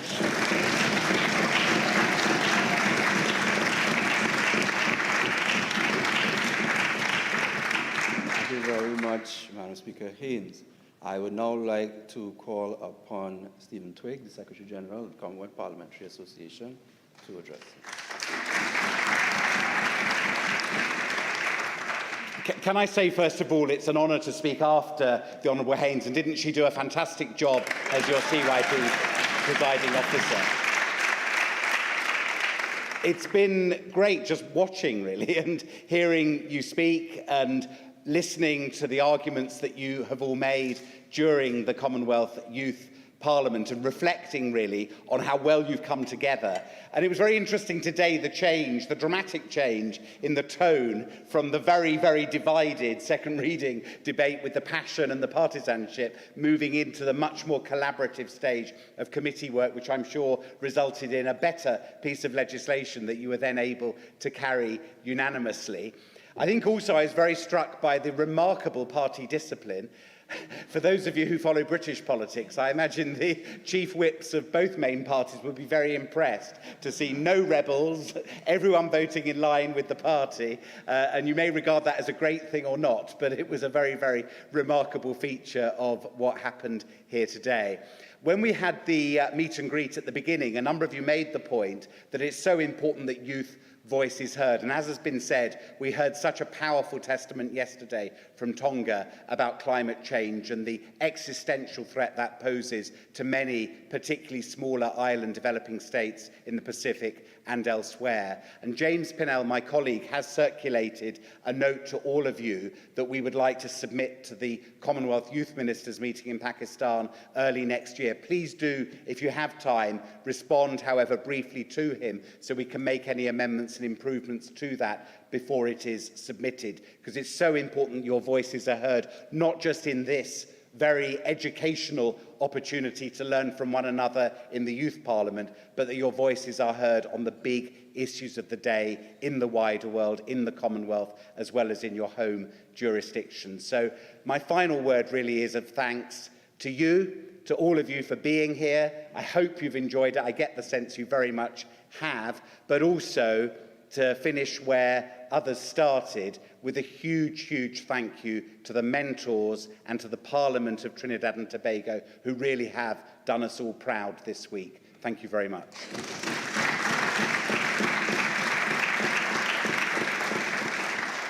Thank you very much, Secretary General. I would now like to call upon the Speaker of the House of the Trinidad and Tobago Parliament, the Honourable Bridget Anderson George, to address you. Madam Speaker.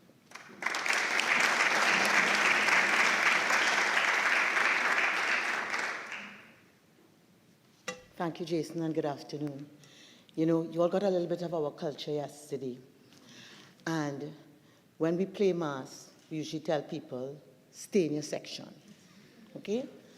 That means whatever your portrayal is, you don't go through the whole band, you stay in your section.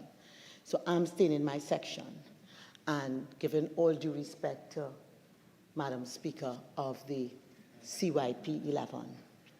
So I will be very brief. When we met a few days ago, I asked you all to take ownership of your brand, CYP 11.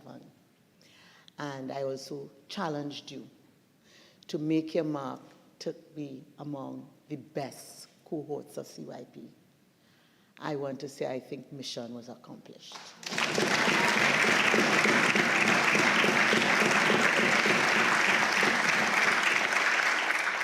You know, from your questions, you know, I sat there and it's as if I was sitting. The questions as posed, the responses that came from the members of the government, the supplemental questions which were asked. I mean, it wasn't just only thinking on your feet, but it was really what happens on the floor. Your debate, and as your own speaker said, she said they were inspired. I think there were many teachable moments for sitting parliamentarians in lots of things that you all did, because even though the system is adversarial, and a member said it, and we don't always think about it. He says, you know, it's not the government that makes law, but it's Parliament that makes law.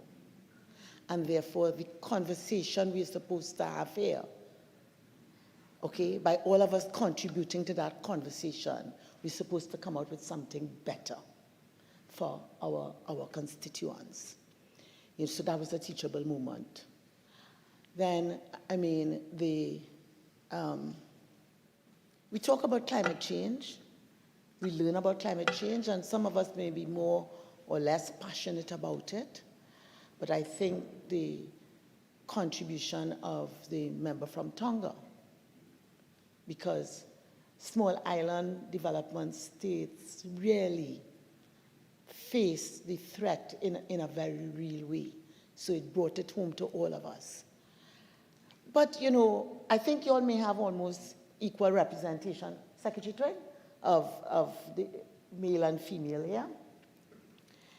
But it was also very real to me and hopeful when it came from a male member, the suggestion that time should be extended.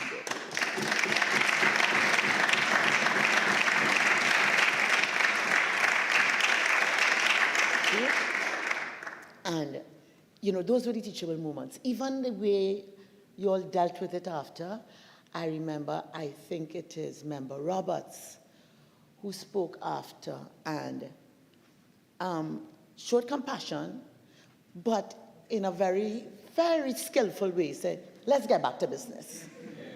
So it wasn't disrespectful, acknowledging that, you know, there was a moment that we should all pay regard to, but saying, yeah, what? Let's get back to business. So that was also very skillfully done. And you know, there are a number of things I could go on and on, but remember I said it's not about me, it's about you all. So I want to say thank you. I want to say thank you to all of you all who've left the comfort of your homes and your family and traveled so far to come to be part of this and make this the success that it was. I want to say thank you too for the way you all have participated in our other events, which I said is also important as part of a member of Parliament, for participating so, fully and embracing all that we've had to offer you. As your speaker said, this is your beginning. We hope you remain engaged in your societies, in your world. One of the initial songs that the choir sang, and I remember Rasai Martin, the first one to stand up on his feet to give an ovation, a standing ovation to the choir. The choir said to you all, you are the world, you are the children, right? So remember to remain engaged in your society, in your politics, in your world, because it needs each one of us to be engaged for us to make it a better place. Okay, so, when it comes to an end, it's always a bittersweet moment. The work is over, but you would have made friendships and so on, and saying goodbye is always a difficult thing, but at least you have the technology to keep, in touch, and I hope you all keep in touch. Okay, yeah, well,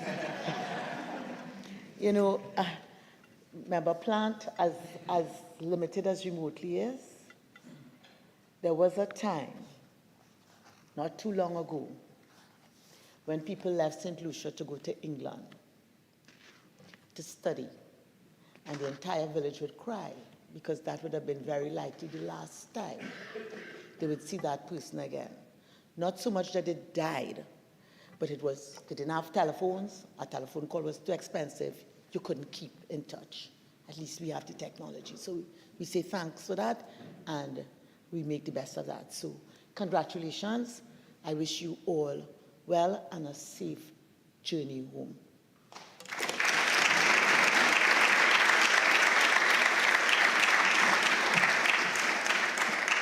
Thank you very much, Madam Speaker.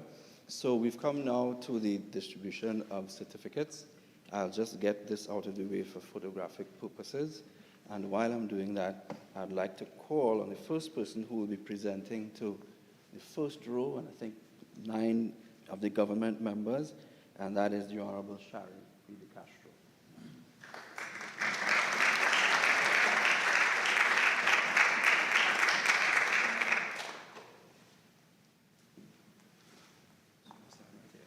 And they'll come from that side. She behind you. She behind you.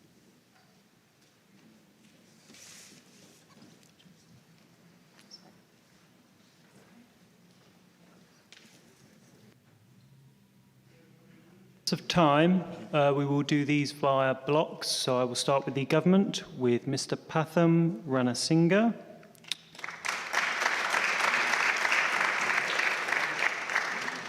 Followed by Mr. Dishon Cook, Ms. Danica Louis Weichenberg, Mr. Allens Plenty, Ms. Amara Skeet, Ms. Nina Lamb, Ms. Chade Smith, and Ms.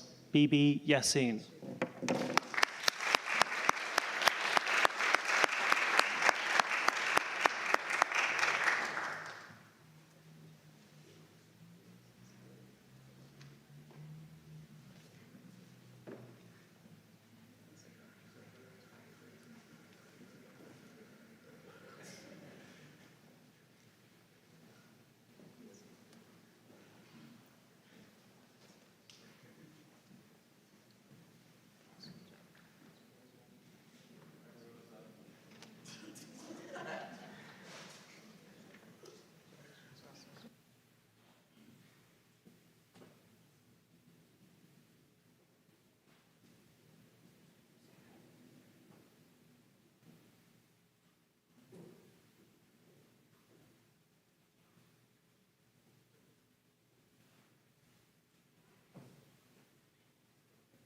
Thank you very much, Member De Castro. I'd like to call upon your other mentor, Mr. Saddam Hussein, Member of Parliament from Trinidad and Tobago.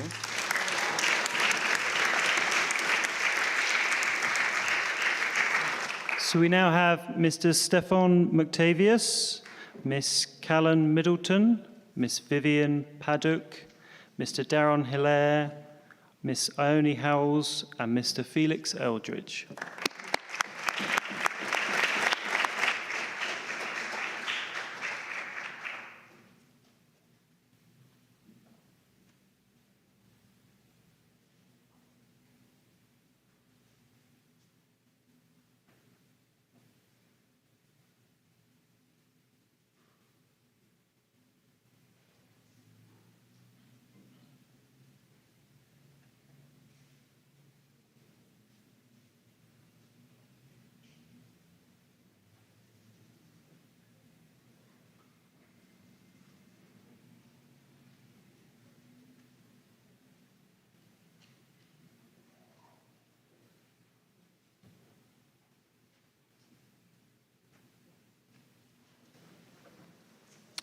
Okay, so we will now have Miss Rihanna Stott, Mr. Patrice Nisbet, Mr. Benjamin Bahamonde Wastavino, Miss Christina Linares, Mr. Luke Ennett, Miss Marcella Mittens, Mr. Guion Raziat, Mr. Hai Young, Mr. Ahmad Kawazi, Miss Judy Kipritu, Miss Kilistina Moala, and Mr. Mohammed Khan.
Thank you very much, MP Hossain.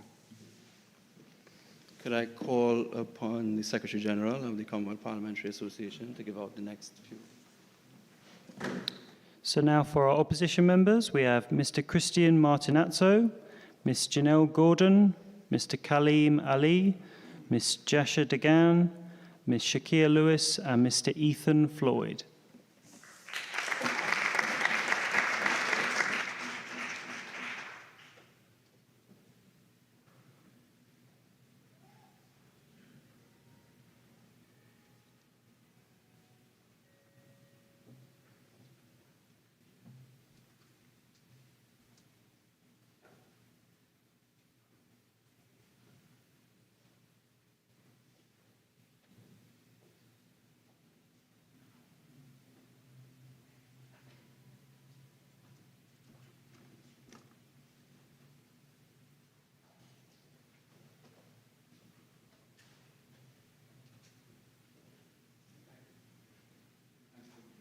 Thank you, Secretary General.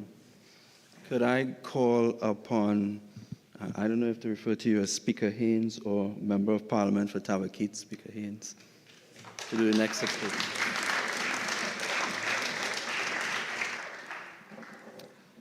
We will now have Mr. Joe Pitaluga, followed by Miss Jamila Sayuhada, Mr. Razai Martin, Miss Evelyn Wangombe, Mr. Mohammed Afridi, and Miss Nipuni Abedera.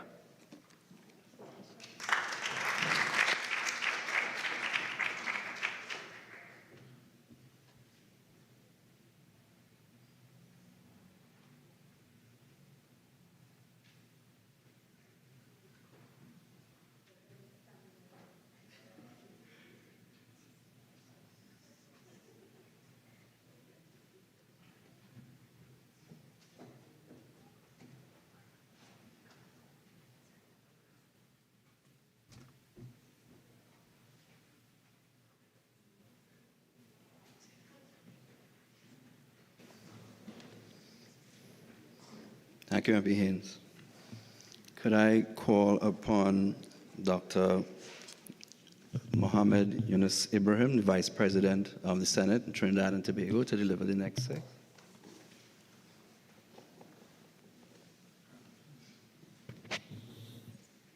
So we will now have Mr. Braith Snedden, Miss Megan Harris, Miss Isabel Lawson, Mr. Isaac Greentree, Miss Betsan Roberts, Mr. Darius Avila, and Mr. Leon Beaton.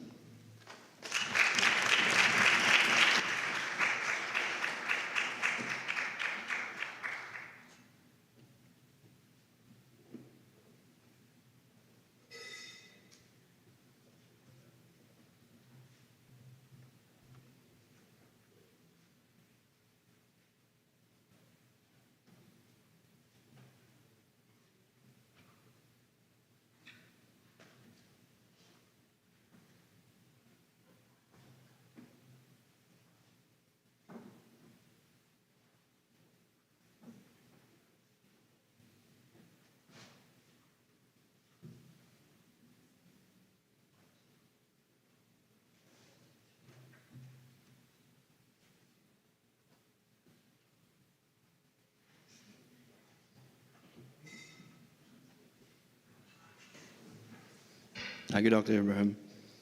And finally, I'd like to call upon the Honorable Bridget Anderson George, Speaker of the House, Trinidad and Tobago, to deliver the flag.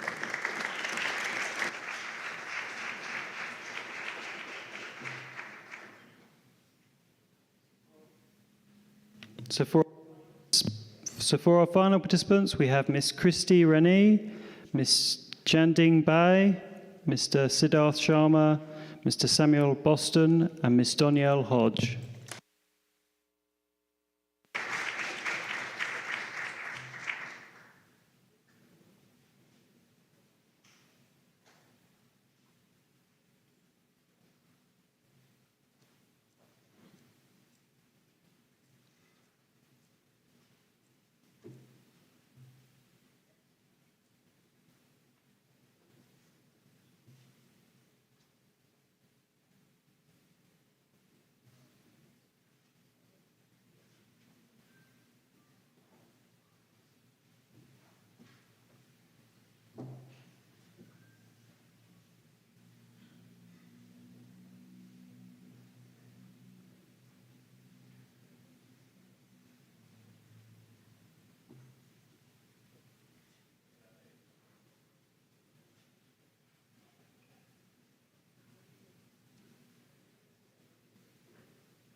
Thank you, Madam Speaker.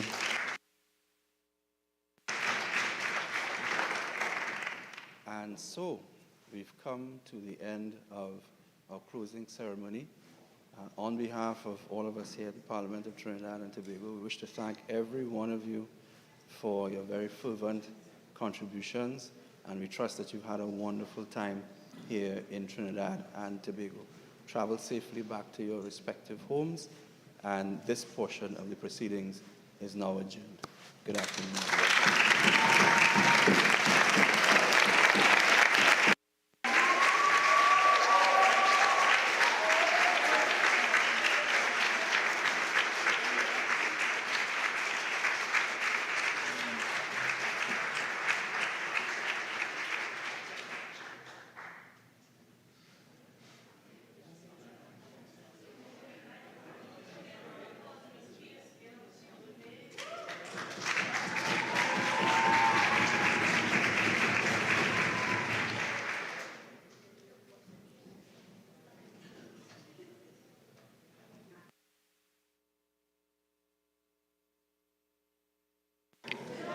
Good afternoon, members. Nina, I saw you dancing already. Yes, I saw you